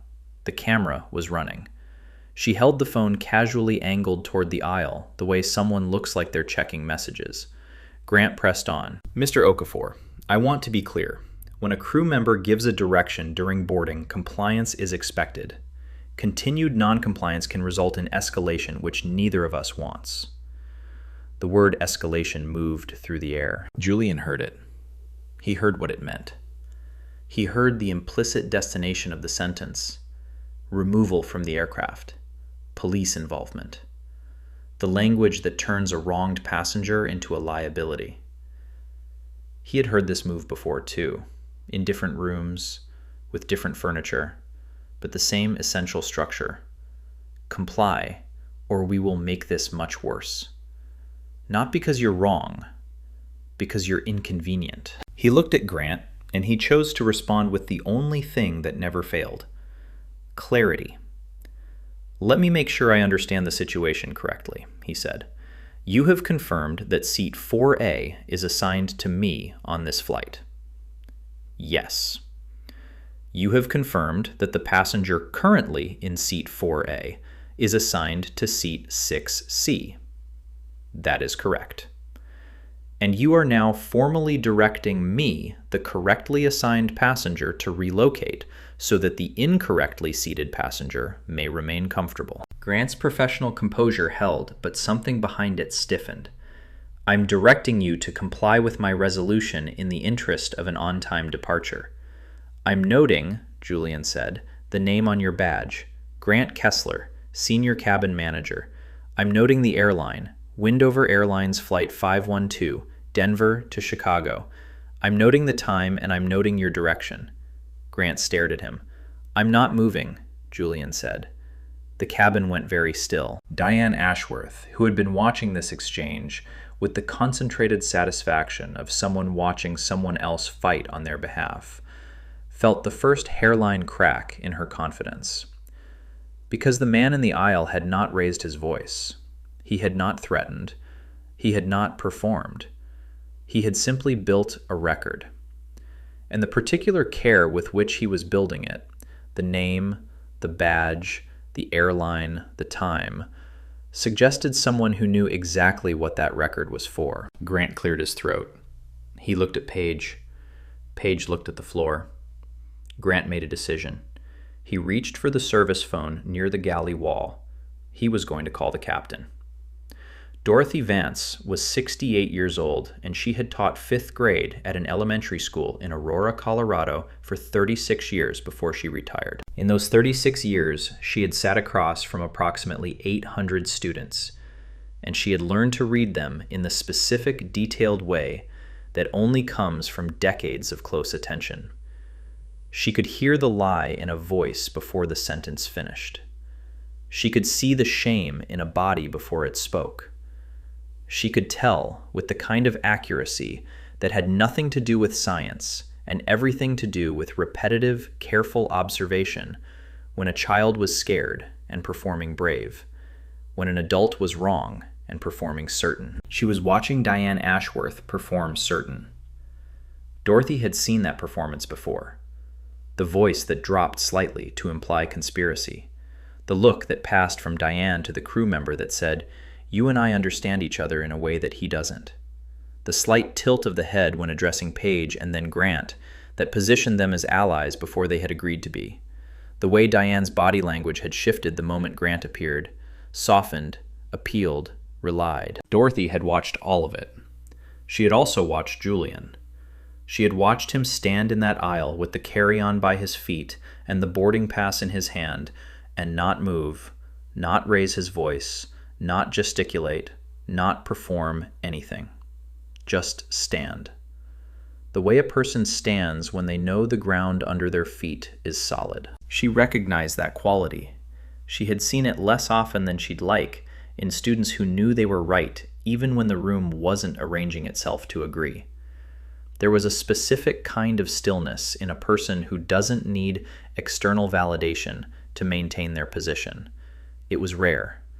It was unmistakable. She also recognized with the practiced recognition of someone who had spent a career watching power move through rooms exactly what was happening in this aisle. She didn't need it spelled out. She had seen it spelled out before in different settings with different faces, and the spelling was always the same. She closed her paperback and placed it on her tray table. She was watching. Walter Briggs had served 2 tours in Germany and 1 in the Middle East, and he had spent 30 years in the Army before retiring as a sergeant first class. And in those 30 years, he had watched authority operate in 2 distinct modes. One was the mode where authority existed to carry out what was right. The other was the mode where authority existed to protect itself from what was uncomfortable. He could tell which mode he was watching now. He had watched Grant Kessler take in the scene and make his assessment, and he had seen the exact moment the assessment resolved not on the question of who was right, but on the question of which resolution created the least friction. He had seen that moment in uniform. He had seen good officers make bad calls, not because they were corrupt, but because the bad call was easier, and the easier call was the one that got made. He crossed his arms. His jaw was tight. He was not going to say anything yet, but he was going to remember everything. Renee Castillo was 39 years old, and she worked the intensive care unit at a hospital in Denver, and she had spent her career reading people in extremis, people who were frightened and in pain and sometimes not fully present, and often in that state saying things they believed completely that were not quite true. She was practiced at the distinction between what someone presented and what was actually happening. It was the core diagnostic skill of her work. What she was watching in this aisle was not complicated to read. A man was standing in a space that was his. A woman was sitting in a space that was not hers. The crew was navigating the situation as though the man's legitimate claim and the woman's illegitimate one were equivalent matters requiring diplomatic resolution. They were not equivalent. Renee had worked in spaces where the needs of one person were consistently weighted more heavily than the needs of another, based on factors that had nothing to do with the actual need. She had watched colleagues defer to some families and dismiss others. She had been in those rooms. She had not always said something. She carried the weight of the times she hadn't. She lifted her phone. She positioned it as though she was checking something. She was not checking something. The red dot was on. She was going to document this. Because she had learned in the ICU and in the other rooms she had been in that memory was fallible and evidence was not, and that the people who needed evidence most were almost always the people who were least expected to have it. Grant Kessler had not yet reached the service phone. He had started toward it 2 steps, maybe 3, when Diane Ashworth spoke again. She had been building toward it for the past several minutes. Anyone watching her carefully, and Dorothy, Walter, and Renee were all watching her carefully, could have seen it accumulating the way her patience with the situation had thinned, the way her certainty had been challenged enough times to convert into something more defensive, the way the shifting cabin attention was registering with her as a kind of humiliation she hadn't agreed to. She had expected this to go a different way. She had expected the crew to manage the man in the aisle back to wherever it was they managed these situations. And she had expected the seat to remain hers. And she had expected the plane to depart. And she had expected to open her laptop with the chamomile tea she intended to order and begin her morning's work somewhere above the Rockies. None of that was happening. And Diane Ashworth did not respond well to the unexpected. She looked at Julian. She looked at him with the expression of someone who has been patient for longer than they believe they should have been required to be patient, and who has arrived at the conclusion that the problem is not the situation, but the person in front of them. "You know what your problem is?" she said. The cabin went completely quiet. Paige stopped moving. Grant stopped moving. Every passenger in first class was still. Julian looked at her. He said nothing. "You people," Diane said, "are always looking for something to be offended by. You walk into a space and immediately it's an issue. Immediately it's a conflict. Immediately you're standing there with your boarding pass like you're making some kind of point." She gestured, not quite at him, but around him in that specific way that makes a person a category rather than an individual. Jeans, no jacket, no tie, and suddenly he's acting like he owns the aircraft. The words hung in the air of the first-class cabin. Heavy. Ugly. The kind of words that cannot be taken back once they have been released. Grant Kessler closed his eyes for half a second. Not this. Not on his flight. Not while multiple passengers had phones pointed at the aisle. Dorothy Vance inhaled sharply. Walter Briggs said very quietly to no one in particular, "Lord." Renee Castillo made sure the camera was still running. Her hand was completely steady. Paige Hartwell turned toward the galley. Not to escape to compose herself. Her throat was tight. She pressed both palms against the counter. She had not done enough. She had known the seat assignment was Julian's, and she had tried to smooth it over rather than resolve it, and she had let this escalate to this moment, and now this was in the cabin and on camera, and it was going to follow everyone in this aisle for a long time. Julian looked at Diane Ashworth. He let the words sit there for a full 3 seconds. He had heard versions of those words before. He had heard them in the careful corporate language of fit and culture and established credibility. He had heard them in the faster, less carefully managed version that happened when someone felt sufficiently cornered that the editing fell away and what was underneath came out. This was the underneath. He had spent 44 years preparing himself without knowing he was preparing himself for the version of this moment that would come when he least wanted it to. And right here, right now, before you find out who Julian Okafor really is, before the phone call that stopped this plane in its tracks, we want to pause for just one moment.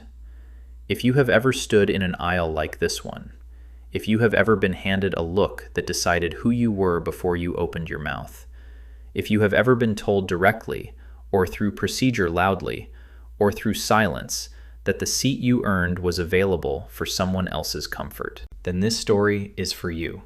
Subscribe to our channel, share this video, because the next story we're telling is going to go even further, and you do not want to miss where this goes.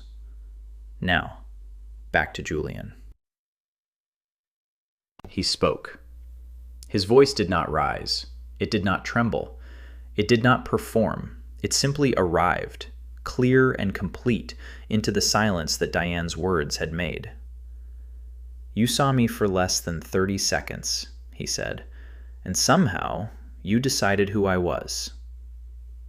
He let that land. Diane's mouth opened. No words came. "You didn't ask my name. You didn't ask where I was going. You didn't ask why I needed this seat, or what kind of day I was having, or what I had spent the past 11 years of my life building." He paused, just briefly. "You looked at me, and you decided." He looked at her directly. No heat, no performance, just the weight of a fact being stated by someone who has held it for a long time. "That was never about a seat," he said. "The seat is just where it landed today." The cabin did not move. Renee's phone was steady. Walter Briggs pressed his lips together and nodded once, very slowly, to himself. Dorothy Vance pressed a hand to her chest. Diane's face had changed. For the first time since Julian had arrived at the Row, the absolute certainty had left it. What remained was something older and less controlled. A woman confronted with the sound of her own actions, stated clearly by someone who was not going to look away. She turned toward the window. Grant Kessler pressed 2 fingers against the service phone. He called the captain. The moment those 2 words, "you people," left Diane Ashworth's mouth, something changed in the first-class cabin that could not be changed back. It was not that passengers had been neutral before. They had been watching. They had been forming opinions. Some had been recording. But there is a difference between watching a dispute and watching a disclosure. What Diane had said was a disclosure. She had let the room see something she had almost managed to keep beneath the surface. Something that had been present from the beginning in the rapid scan of Julian's clothing, the dismissal of his boarding pass, the deliberate "somewhere else," and had now named itself. Dorothy Vance leaned across the aisle toward Renee Castillo. "Keep recording," she said quietly. Renee nodded without looking away from the screen. Walter Briggs had uncrossed his arms. He reached into his jacket pocket and took out his own phone. His hands, broad and stiff from years of cold weather deployments, were surprisingly steady. He had buried 2 friends in the last decade who had not been believed until documents appeared. He knew the weight of evidence. He had been trained to produce it. The businessman in the row behind Walter had been quiet for the entire exchange. He had a laptop open. He had been staring at it without reading it for the past 6 minutes. Now he closed it. He looked at Diane. He looked at Julian. He looked at Diane again with the expression of someone who has completed a calculation and is not happy with the result. Diane herself seemed to have become aware, perhaps for the first time, of the number of phones in the cabin and the angles at which they were held. Her jaw tightened. "I was simply making a point," she said to the cabin at large, not to Julian, to the room. "You made it very clearly," Dorothy said from across the aisle. Diane looked at her. Dorothy held her gaze with the steady, unimpressed patience of a woman who had outlasted every difficult thing a 5th-grade classroom had ever produced and was not remotely concerned about a difficult woman on a plane. "I wasn't speaking to you," Diane said. "I was seated here," Dorothy said. "I heard what you said." "Then perhaps you misunderstood." "Honey," Dorothy said, and the word carried something that was not unkind, but was absolutely without quarter. I have been a school teacher for 36 years. I know what misunderstanding sounds like, and I know what that sounded like. They are different things. A few passengers made small sounds, not quite laughter, not quite agreement. The sound of people who recognized something true being said plainly. Diane turned back toward the window. Julian had watched all of this. He had watched Dorothy and Walter and Renee and the unnamed businessman and the quiet adjustments happening across the cabin, the way the room's reading of the situation had rearranged itself, not all at once, but steadily, each thing building on the last, each reveal clarifying the one before. He felt something that he always tried to guard against in moments like this, the temptation toward vindication. The desire to let the shift in the room's sympathy become something he leaned on. He resisted it deliberately and with discipline, the way his father had taught him, because the moment you require the audience's validation, you have given the audience a kind of power over your dignity that they do not deserve and you cannot afford. He was not standing in this aisle for their approval. He had been standing here from the beginning for one reason only, because the seat was his. He looked at Grant, who was still at the service phone. The call to the captain was about to happen. Julian could feel it, the escalation that Grant had been building toward since the moment the crew direction framing hadn't worked. The last institutional tool available to a cabin manager who had run out of legitimate arguments. Julian's hand moved almost unconsciously to the outside of his jacket, to the shape of his phone in the inside pocket. He did not take it out yet. He waited. He was very good at waiting. Diane, for her part, was now trying to reconstruct the confidence she had carried onto this aircraft. Her handbag was in her lap, now. She had moved it from the window seat without being asked, sometime in the last several minutes, in a small, unconscious acknowledgement that the ground had shifted. She was staring at the phone in her hand, scrolling without reading. Walter Briggs spoke. He spoke quietly, and without directing it toward anyone in particular, in the way of a man who is used to making observations rather than arguments. 30 years in the Army, he said. Saw a lot of situations. The ones that went badly were always the ones where the person with the clipboard convinced themselves that the procedure was the point instead of the outcome. He did not look at Grant when he said it. Grant heard it anyway. His hand pressed the service phone call button. The line connected to the cockpit. Captain Hargrove, Grant said, voice low and controlled. We have a passenger situation in first class. I may need you out here. A pause. Yes, seat area 4A. A passenger is refusing crew direction. The words refusing crew direction landed on Lena Sutton Page like something cold dropped from a height. Because she had been there for the whole thing. She knew what those words erased. They erased the boarding pass. They erased the confirmed assignment. They erased the 11 minutes Julian had spent standing in the aisle of his own seat, asking politely to be allowed to sit in it. They converted all of that into a phrase that was clean and official, and created a record in which Julian was the problem. Paige looked at the floor. She had done nothing to stop this. She was going to have to live with that.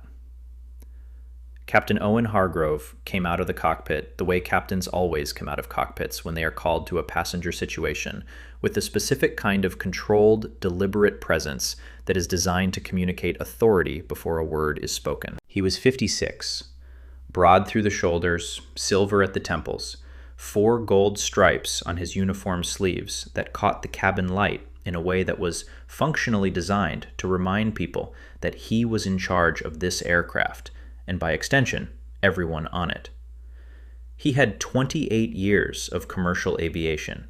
He had handled passenger removals, medical emergencies, mechanical groundings, weather diversions, and every variety of human disruption that could occur in a pressurized metal cylinder traveling at 37,000 feet. He walked down the first-class aisle with the measured pace of someone who had seen everything. The cabin parted for him psychologically. Passengers who had been watching the dispute with varying degrees of visible engagement recalibrated their attention. Phones lowered slightly, then raised again as people remembered they should be documenting. Grant met him near the row. "What's the situation?" Hargrove said. Not a question. The specific phrasing of a man who expected to be briefed efficiently. Grant briefed him. Passenger in seat 4A, alternate assignment offered. Passenger refusing to comply. Efficient, clean, stripped of all context that would complicate the picture. Julian listened to this brief and noted carefully everything it did not include. It did not include that the passenger's boarding pass was valid and confirmed. It did not include that the woman currently occupying the seat had a boarding pass for a different row. It did not include the 11 minutes Julian had spent standing in the aisle. It did not include the words, "you people." It included, cleanly and completely, the single most useful fact for Grant's position, that a passenger was not complying with crew direction. Hargrove turned to Julian. "Sir, I'm Captain Hargrove. I understand there's a difficulty. Can you explain your situation?" Julian appreciated the direct question. He used it. "I have a confirmed boarding pass for seat 4A on this flight," he said. "Another passenger was seated in that seat when I boarded. Your crew confirmed that my assignment is valid. They also confirmed that the other passenger's assignment is seat 6C. He paused. "Instead of asking that passenger to move to her assigned seat, your crew manager asked me to move to an alternate seat. I declined. I have asked multiple times to sit in the seat I paid for. I have not raised my voice. I have not threatened anyone. I have not prevented boarding. I have simply stood here." Hargrove looked at him. He looked then at Grant. "Is that accurate?" Grant held his expression. "The passenger's boarding pass is valid," he said carefully. "The other passenger's assigned seat is 6C. We offered Mr. Okafor an equivalent first-class seat in the interest of an on-time departure." "But his seat is 4A, Hargrove said. "Correct." Hargrove looked at the woman in 4A. Diane Ashworth had composed herself. She had the expression of someone who has decided to be wounded rather than wrong, an expression that implied that the injury she had suffered by being asked to justify her position was as significant as anything Julian had experienced. "Captain," she said, her voice carefully modulated, "I have platinum status on Windover. I have always sat in this seat. Whatever the booking shows, I believe there has been an administrative error, and I feel that I have been treated very poorly in this exchange." Hargrove looked at her. He looked at Julian. He looked at the cabin, the phones, the watching faces, Dorothy Vance's closed paperback, Walter Briggs's crossed arms, Renee Castillo's steady held phone. He had a choice. He could see it. Julian could see him seeing it. The moment was right there. The door was open. He could ask Diane to move to 6C. He could close this in 30 seconds with a sentence. He could do the thing that was correct. He looked at the phones. He looked at the delayed boarding line visible through the first-class curtain. He looked at Diane Ashworth's expression and performed a rapid calculation about what she was going to file when she landed. He turned back to Julian. "Mr. Okafor," he said, "I appreciate your patience. I'd like to ask you one final time to accept the alternate seat so that we can complete boarding and depart. I can authorize significant compensation." "No," Julian said. Hargrove stopped. "Captain," Julian said, and his voice had taken on a quality that had not been there before. Not harder exactly, but more precise, more deliberate, like something that had been held in reserve and was now being released with care. "You have confirmed the facts. You have confirmed my seat assignment. You have confirmed that the other passenger is in the wrong seat, and you are still asking me to move." Hargrove looked at him for a long moment. The cabin was completely silent. "Yes," Hargrove said. It was the wrong word. Julian knew it. Hargrove knew it. And the cabin watching knew it. Dorothy Vance whispered very softly, "No." Walter Briggs looked at the ceiling. Renee kept the camera steady. Julian reached into his jacket. He took out his phone. This time he unlocked it. The phone came out slowly. That was the first thing Hargrove noticed. No urgency. No performance. The deliberate, unhurried movement of someone who has no need to rush because they already know what's on the other end of the call. Because the call is not a gamble. It is a door they have always had a key to and are only now choosing to open. Julian held the phone in his hand and scrolled with the quiet concentration of someone who is not looking for something. Someone who already knows where it is and is moving toward it with intention. Diane watched him from the corner of her eye. She had expected anger somewhere in the past 15 minutes. She had expected the raised voice, the indignant gesture, the emotional escalation that would have allowed her to fold her arms and say, "See?" She had expected the performance that she had always in situations like this. And there had been other situations like this, though none quite so extended, none quite so witnessed. Used to position herself as the reasonable one, the patient one, the one who had done nothing wrong. Julian had given her none of that. He had been steadily, precisely, unmovingly correct. He had not given her a single gesture she could use, and now he was making a phone call with the specific, deliberate calm of a man who is not afraid of what happens next.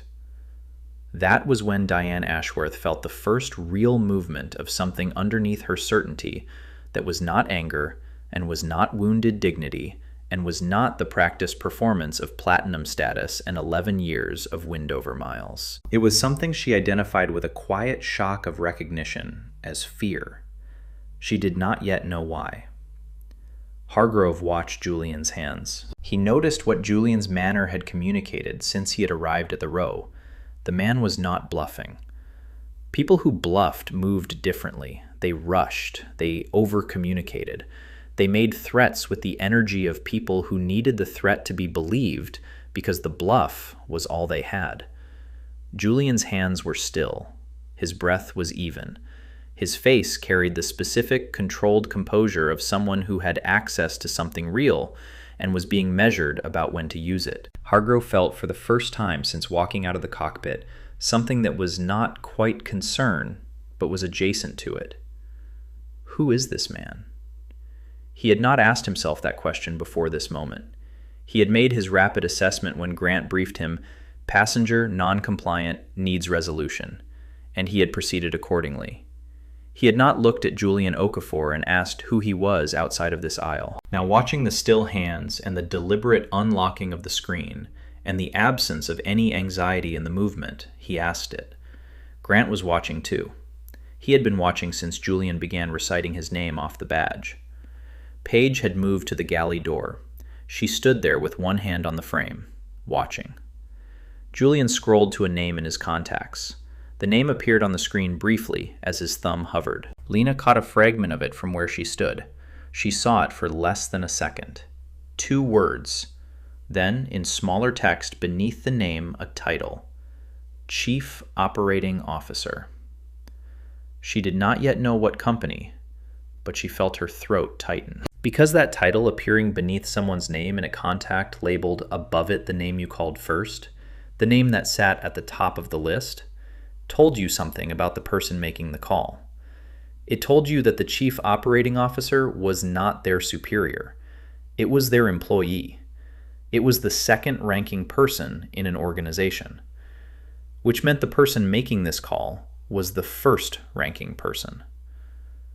Julian tapped the name. The call connected on the first ring. Caleb. Then she caught herself. Old habit. She almost never used the wrong name. Julian.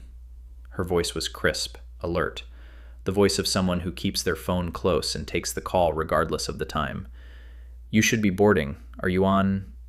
"I'm on the aircraft," Julian said. He kept his eyes on Captain Hargrove. "There's a situation." Simone Duval had been Julian's COO for 9 years. She had started at Ironclad when it was 18 people in an office in Atlanta. She had been there for the contract that first put them on the national map. She had been there for the year that almost ended them. She had been in the room for the negotiations with clients who wanted the data to disappear, and the negotiations with clients who finally had the courage to act on it. She had heard Julian's voice in every register he operated in. She knew each one the way you know a colleague you have been through serious things with. Quiet meant serious. Calm meant dangerous. This was both. She did not ask if he was overreacting. She had never needed to ask that. Julian did not overreact. Julian underreacted, if anything. He filtered, he compressed, he delivered only what was necessary. If he was calling her from a plane before takeoff and using the word situation, then there was a situation. "Tell me," she said. "I'm on Windover Flight 512 out of Denver, first class seat 4A. His voice was level, documentary, the register of someone creating a record in real time. "A passenger is seated in my assigned seat. The crew confirm my boarding pass is valid. They confirm the other passenger's assignment is seat 6C. They have asked me to move to an alternate seat instead of enforcing the actual assignment." A pause. Short. Sharp. "When you say asked," Simone said. "Directed," Julian said, with the framing that continued refusal constitutes non-compliance. Another pause. Simone was processing with the efficiency of someone who had been reading the subtext of institutional power plays for 9 years at Ironclad. "Has anything been said to you beyond the seating issue?" "Yes." Brief. He did not elaborate. He did not need to.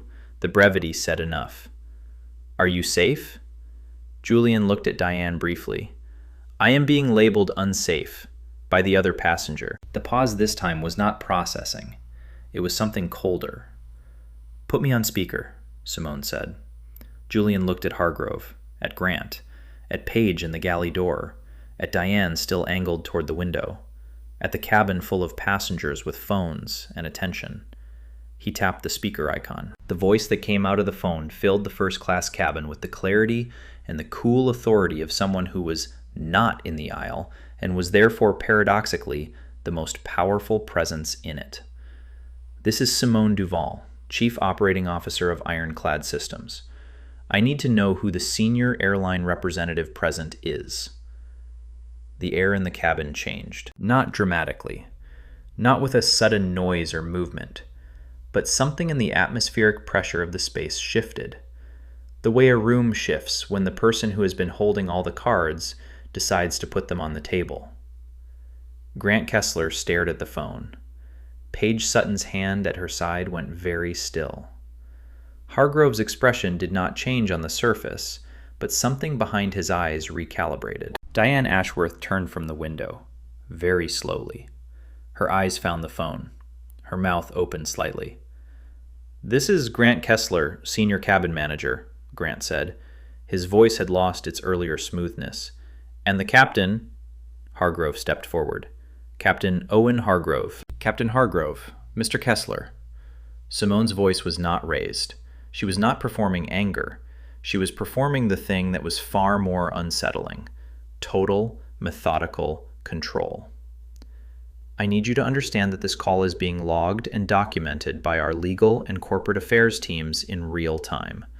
Before we proceed, I need a direct answer to a direct question." Hargrove said nothing. His jaw worked once. "Did your crew confirm that Mr. Julian Okafor is assigned to seat 4A on this flight?" A silence. "Yes," Hargrove said. "Did your crew confirm that the other passenger is assigned to seat 6C? Another silence. Shorter. "Yes." "Then why is Mr. Okafor being asked to move?" No one answered. The silence that followed that question was different from all the silences that had preceded it. Previous silences in this aisle had been the silences of people choosing their next argument, their next management strategy, their next attempt to make the situation more convenient. This silence was the silence of people who had run out of those things. Grant opened his mouth, closed it.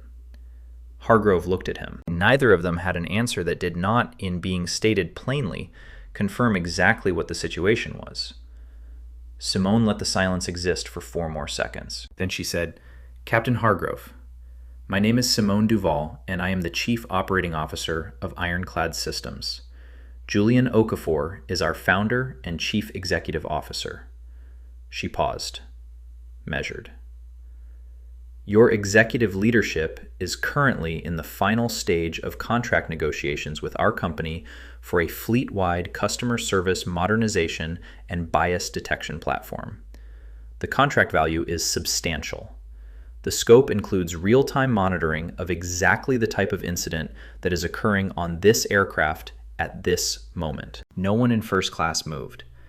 The businessman who had closed his laptop looked up sharply. He knew the name Ironclad. He knew it the way people who followed the technology aviation intersection knew it, not casually, not from a headline, but from actual understanding of the landscape. Walter Briggs did not know the name, but he knew the way the room changed when it landed. Dorothy Vance watched Diane Ashworth's face. What she watched happen there was something she had seen before in 36 years of watching people receive news their certainty had not prepared them for. The face did not collapse all at once. It gave way incrementally. First, the eyes. The eyes showed the math being completed before the mind was ready to accept the result. Then the lips parting slightly. Then the chin dropping a fraction of a centimeter. Then the hands, Diane's hands, moved to her handbag, both of them gripping it, the knuckles going very slightly pale. She had thought she was sitting in a seat next to an ordinary man in a dark jacket and jeans.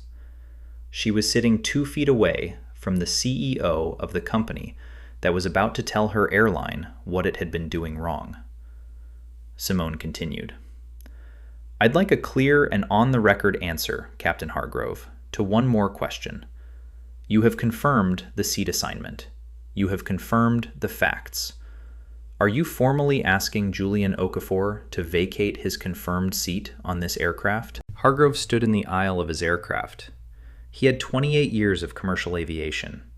He had never wanted out of a situation more than he wanted out of this one. He did not answer immediately, and in that delay, in those 2 or 3 seconds of a captain failing to produce a response to a question that had a simple yes or no, the room understood everything that the words had not yet said. Ironclad Systems. The name moved through the first-class cabin the way a current moves through water, invisible, but changing the temperature of everything it passed through. The businessman in the seat behind Walter knew exactly what it was.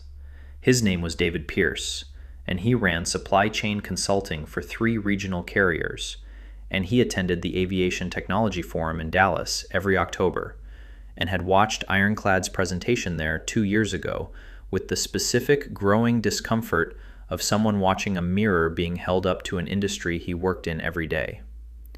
He had filed Ironclad in the category of important things with uncomfortable implications, and had not thought about it again until this moment. Now he was thinking about it very specifically. Ironclad's platform Mirror, they called it, and the name had always struck him as either very bold or very honest, possibly both. Was not theoretical software. It was field tested. It produced audit quality documentation.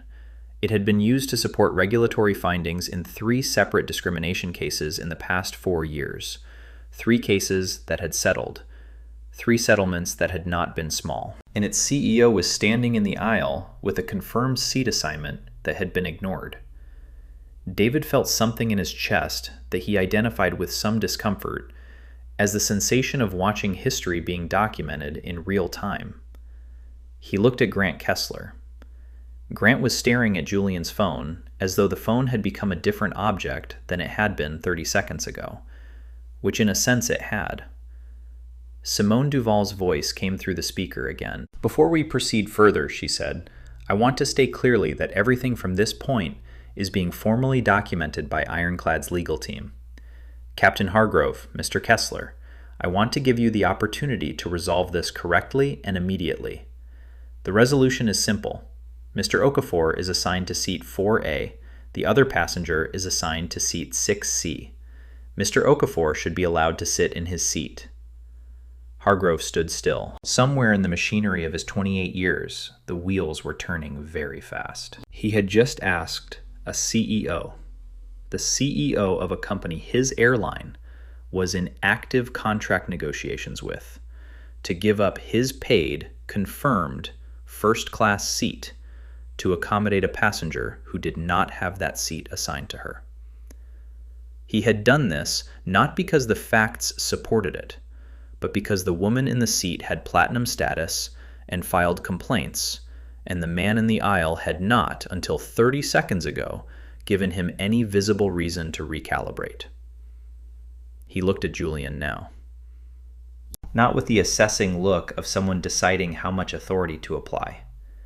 With the look of someone who was beginning to understand the full dimension of what was standing in front of him. Julian's face had not changed. No triumph, no satisfaction, no performance of vindication. He was watching Hargrove with the same measured, steady attention he had maintained since he arrived at row 4. The attention of someone who had decided at the beginning how this was going to go and had been willing to wait for everyone else to arrive at the same place. Grant found his voice. "Captain," he said, low and urgent. "I think we need to—" "I know what we need to do," Hargrove said. He turned toward Diane Ashworth. Diane had been very still since the name Ironclad entered the cabin. She had the specific stillness of someone whose body has received information that their mind is still arguing with. Her hands were on her handbag. Her eyes were moving from Julian to the phone to Hargrove to the cabin with the rapid searching movement of someone looking for a version of the situation they can still manage. She did not find one. "Mrs. Ashworth," Hargrove said, and his voice had lost the hardness it had carried when he was asking Julian to yield. It had gone quieter. Not kinder, just quieter. "You'll need to move to your assigned seat." Diane looked at him. "Seat 6C, he said. Her mouth opened. "Now." "Yes." "After all of—" She stopped. She looked at Julian. She looked at the phone still in his hand. She looked at the cabin. All those eyes, all those phones, all those people who had watched her place her bag in someone else's seat and declare it hers, and say what she had said, and perform what she had performed. She looked at Grant. Grant was looking at the floor. She looked at Paige, who had come back from the galley and was standing with her hands clasped in front of her, and her eyes wet, and her expression carrying the particular weight of someone who knew they had failed a clear test at a moment that required them to pass it. "This is completely absurd," Diane said. Her voice was thinner now. The authority had gone out of it, and what was left was smaller and brittle and a little frightened.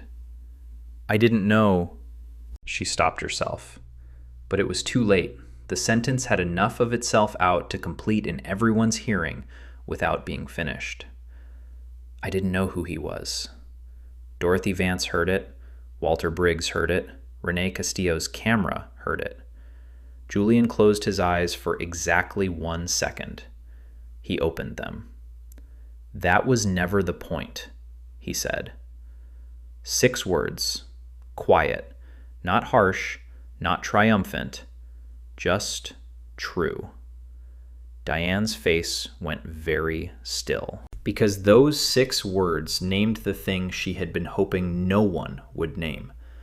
The thing that her entire defense, the platinum status, the 11 years, the always sat here, the administrative error, had been built to keep from being named. The problem had never been whether she knew who he was. The problem was what she had decided he was before she knew anything about him at all. The problem was the rapid, confident, total decision made in under 3 seconds about where he belonged and what he deserved, and whether his boarding pass was worth the same consideration as hers. She stood. Her handbag came with her. She picked up the small jacket she had placed in the overhead bin, and she moved into the aisle, and she walked with the stiff, careful movements of someone trying to preserve some remaining piece of dignity towards seat 6C. No one said anything. The cabin watched her go. Renee lowered her phone slowly. Julian sat down in seat 4A. He placed his carry-on in the overhead bin. He settled into the seat. He looked out the window at the jet bridge gray corrugated metal, the ground crew moving an ordinary airport morning. He breathed in. He breathed out. The seat fit him the way a seat fits someone who belongs in it. Simone's voice came from the phone still in his hand. "Julian." "I'm here," he said. "Are you seated?" "I am." "Good." A beat. "Legal will follow up. Do not let them delete anything: crew logs, seat scan records, service phone call, boarding documentation. All of it." "Understood." "And Julian," she paused, "I'm sorry you had to do that." He looked out the window for a moment. "I know," he said. He ended the call. The cabin exhaled. The aircraft had not moved. The jet bridge was still locked to the door. Boarding had technically resumed, a trickle of economy passengers making their way through the curtain, slowing involuntarily as they sensed the residual tension in first class, the way animals sense a change in atmosphere before the weather arrives. Most of them looked at the aisle and the faces and kept walking to their seats without asking. Hargrove had returned to the cockpit. He sat in the left seat with the quiet inward expression of a man conducting a private audit of a decision he could not undo. He had seen the facts clearly. He had confirmed them to the COO of a company currently in negotiations with his airline. He had then, in the same breath, asked the correctly assigned passenger to yield. He had not done this because he was a bad person. He had done this because 18 years of institutional habit had trained him to read the room as Grant had read it, to see the woman with the platinum badge and the cream blazer as the fixed point, and the tall black man in the dark jacket as the movable one. And he had not questioned that read, because no one in the specific culture of this specific cabin at this specific airline had ever required him to question it. He was understanding now very much the problem. He was staring at the instrument panel when his radio crackled. It was the tower. But it wasn't a routine communication. It was a hold request. Not weather, not traffic, not a mechanical delay. From executive operations. He stared at the message for a moment. Then he pressed the service phone to the cabin. "Mr. Kessler, what exactly did your COO friend put in motion?" Grant Kessler was in the galley when the gate door opened again, and a woman walked through it who did not look like a passenger. Her name was Marisol Vega, and she was a senior gate agent with Windover, and she had been in this job long enough to have handled most varieties of gate-to-aircraft situations. But she had not handled one that began with a call directly from the VP of Customer Integrity's office at Windover Corporate. She had received that call 4 minutes ago. She walked quickly down the jet bridge and through the aircraft door and found Grant near the galley. She leaned close and spoke quietly. Grant listened. His expression did not change dramatically, but the color of his face shifted in a way that was visible if you were watching which Dorothy Vance from her seat at 5B most certainly was. Grant said something back in a low voice. Marisol shook her head. Grant looked toward the cabin. He looked at Julian, sitting in 4A, looking out the window, apparently unconcerned with whatever was happening in the galley.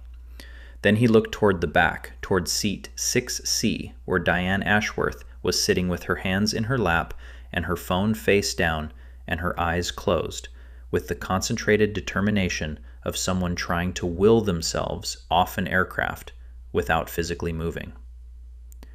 Grant looked back at Marisol. He nodded once. Marisol stepped into the first-class cabin. "Mr. Okafor," she said. Her voice was careful, professional. The voice of someone delivering a message they were given, rather than one they composed. "Windover Airlines Executive Operations has contacted us. They are requesting that this aircraft hold at the gate pending immediate review." A low murmur spread through first class. "A review of what?" the businessman named David Pierce asked from his seat. "A passenger discrimination incident," Marisol said. The words entered the cabin differently than all the previous words had entered it. They did not need to be inferred. They did not hide inside tone or phrasing or the careful institutional language of disruption and cooperation and on-time departure. They stood in the aisle and named themselves. Discrimination. Walter Briggs exhaled slowly.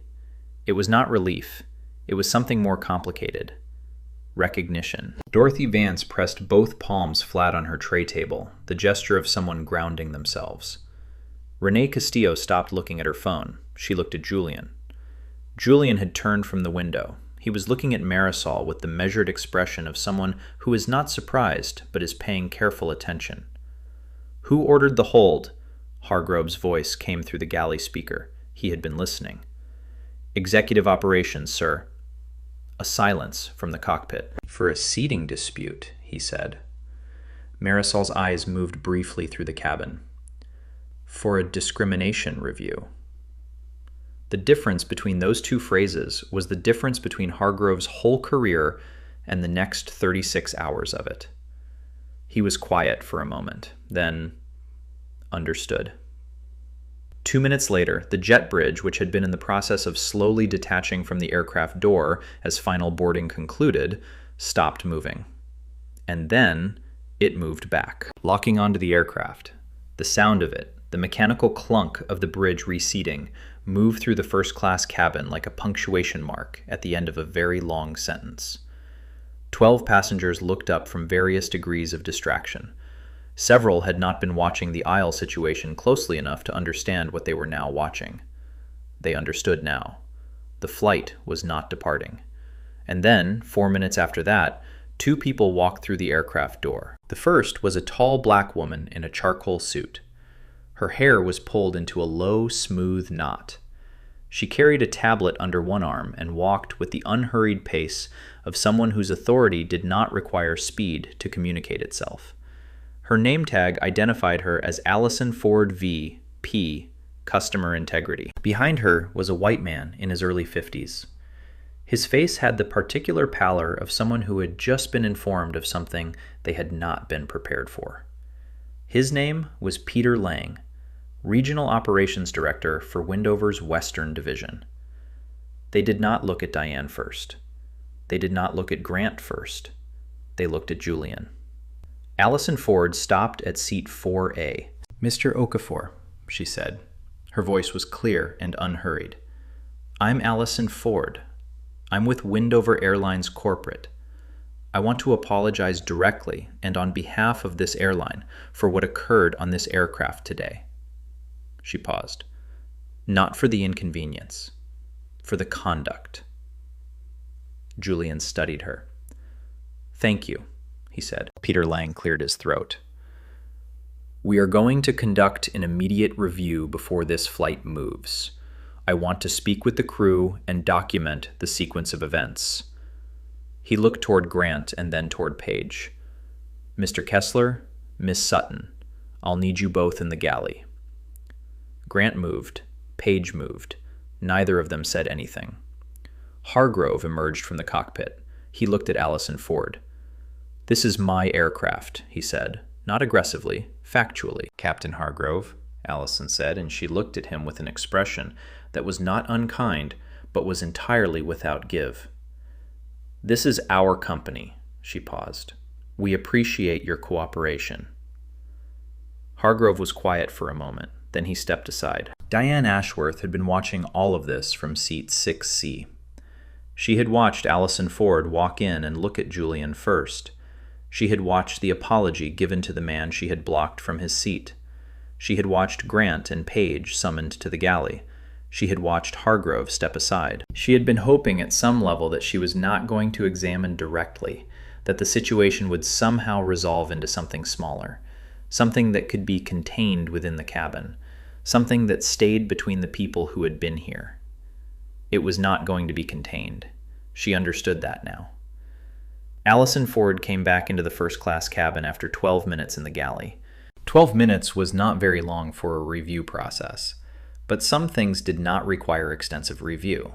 Some things were documented in the crew's own records, in the boarding system's own logs, in the service phone call that Grant had made, in the tablet entries that Page had created, in the seat scanner data that recorded exactly when seat 4A had been scanned at boarding by a passenger who was not Julian Okafor.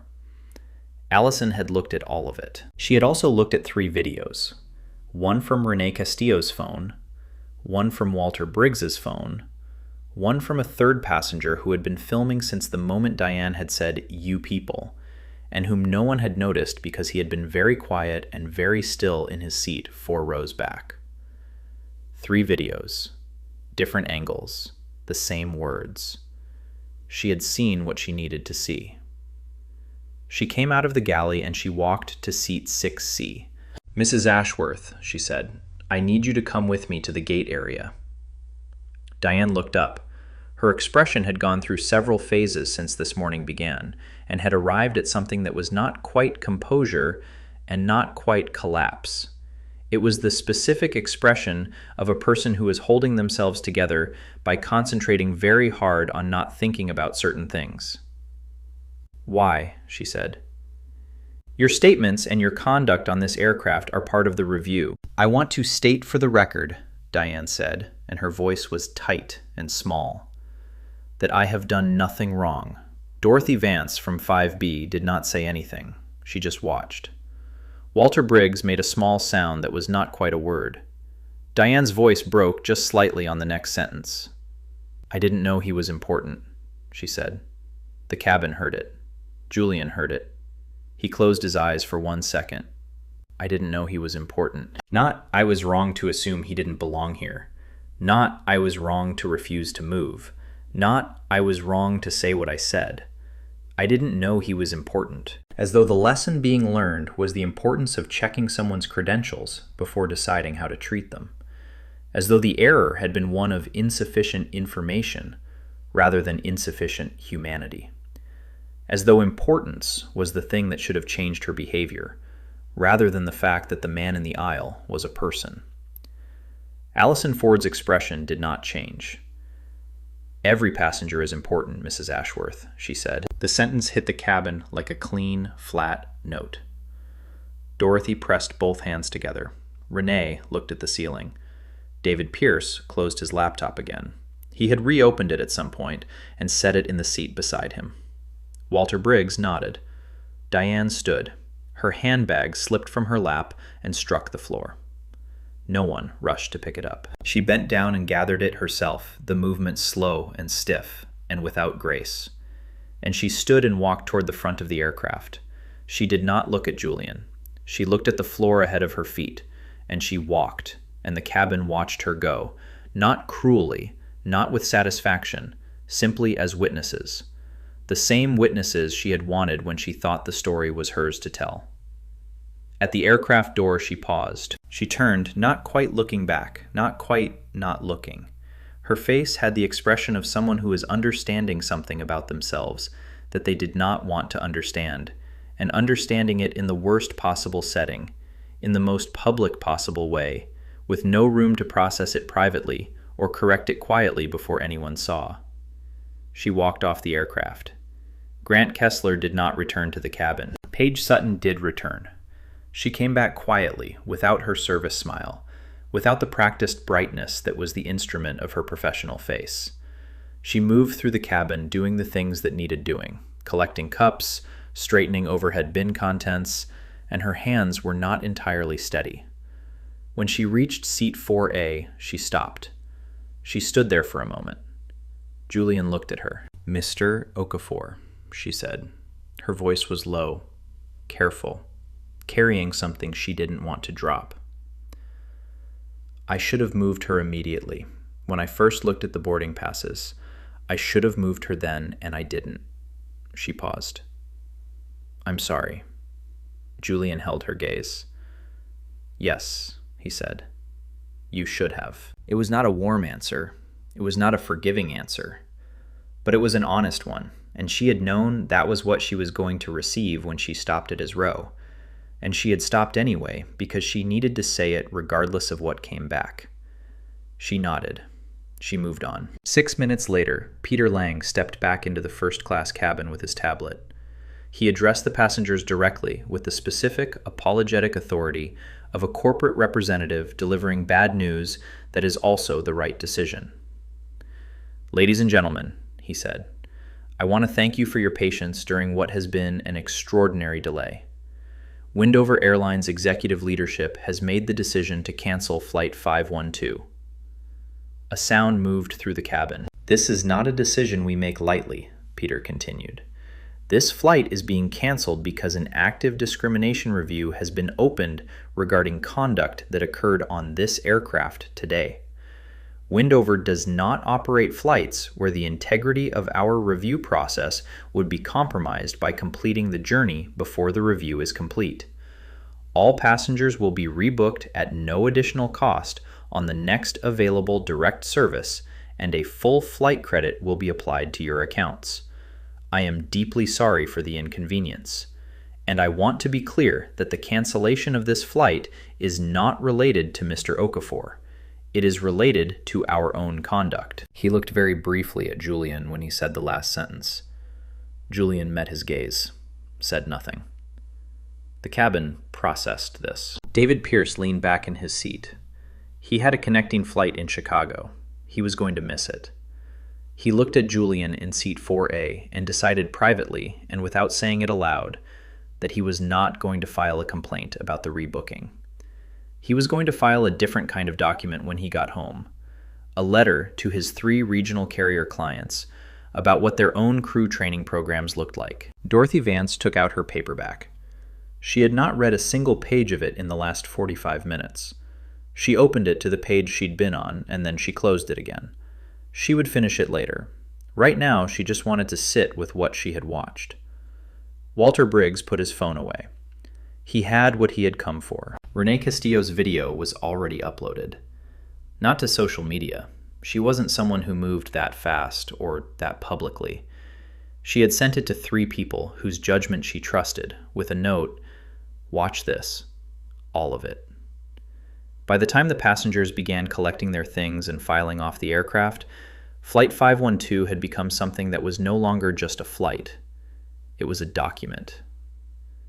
Julian Okafor walked off the aircraft and into the jet bridge and did not look back. He walked through the terminal to the rebooking desk and he waited in line, and he was rebooked on the next flight to Chicago. And he sat in the gate area with his carry-on between his feet and his briefing document open on his lap. He read 3 pages. Then he closed it. He looked at the windows. The Denver morning was moving now, clouds building over the mountains to the west, the light shifting. He thought about his father's hands around a cup of tea, the patch of grass kept alive through the winter, the blue spiral notebook on a desk in a second bedroom, the radio that had been broken and was now fixed.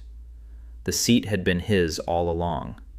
Not just the seat on a plane, the seat at the table where decisions were made.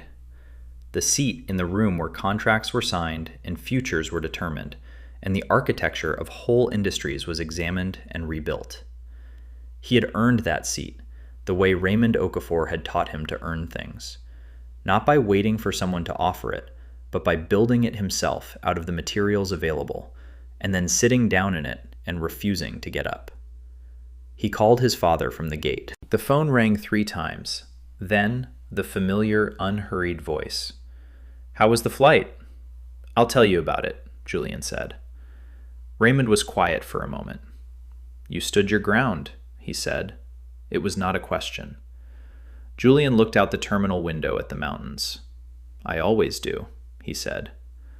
The line was quiet, the good kind of quiet, the kind between 2 people who have said over the course of a lifetime everything that matters. "Good," Raymond said. "Good," Julian said. When I sit down to write stories like this one, I am always asking myself the same question. What does it actually cost a person to remain dignified in a world that keeps testing their dignity? Julian Okafor did not raise his voice once. He did not beg. He did not perform for the room. He simply stood on what was true until the truth became impossible to ignore. That is harder than it sounds. That is a kind of strength most of us have never been required to find.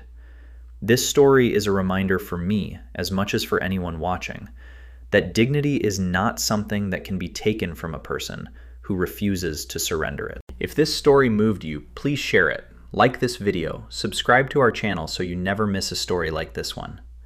This story was written with the assistance of AI, and narration was produced using AI voice tools. Video footage and images used are licensed stock media. Any resemblance to real individuals, events, places, or organizations is entirely coincidental and unintentional.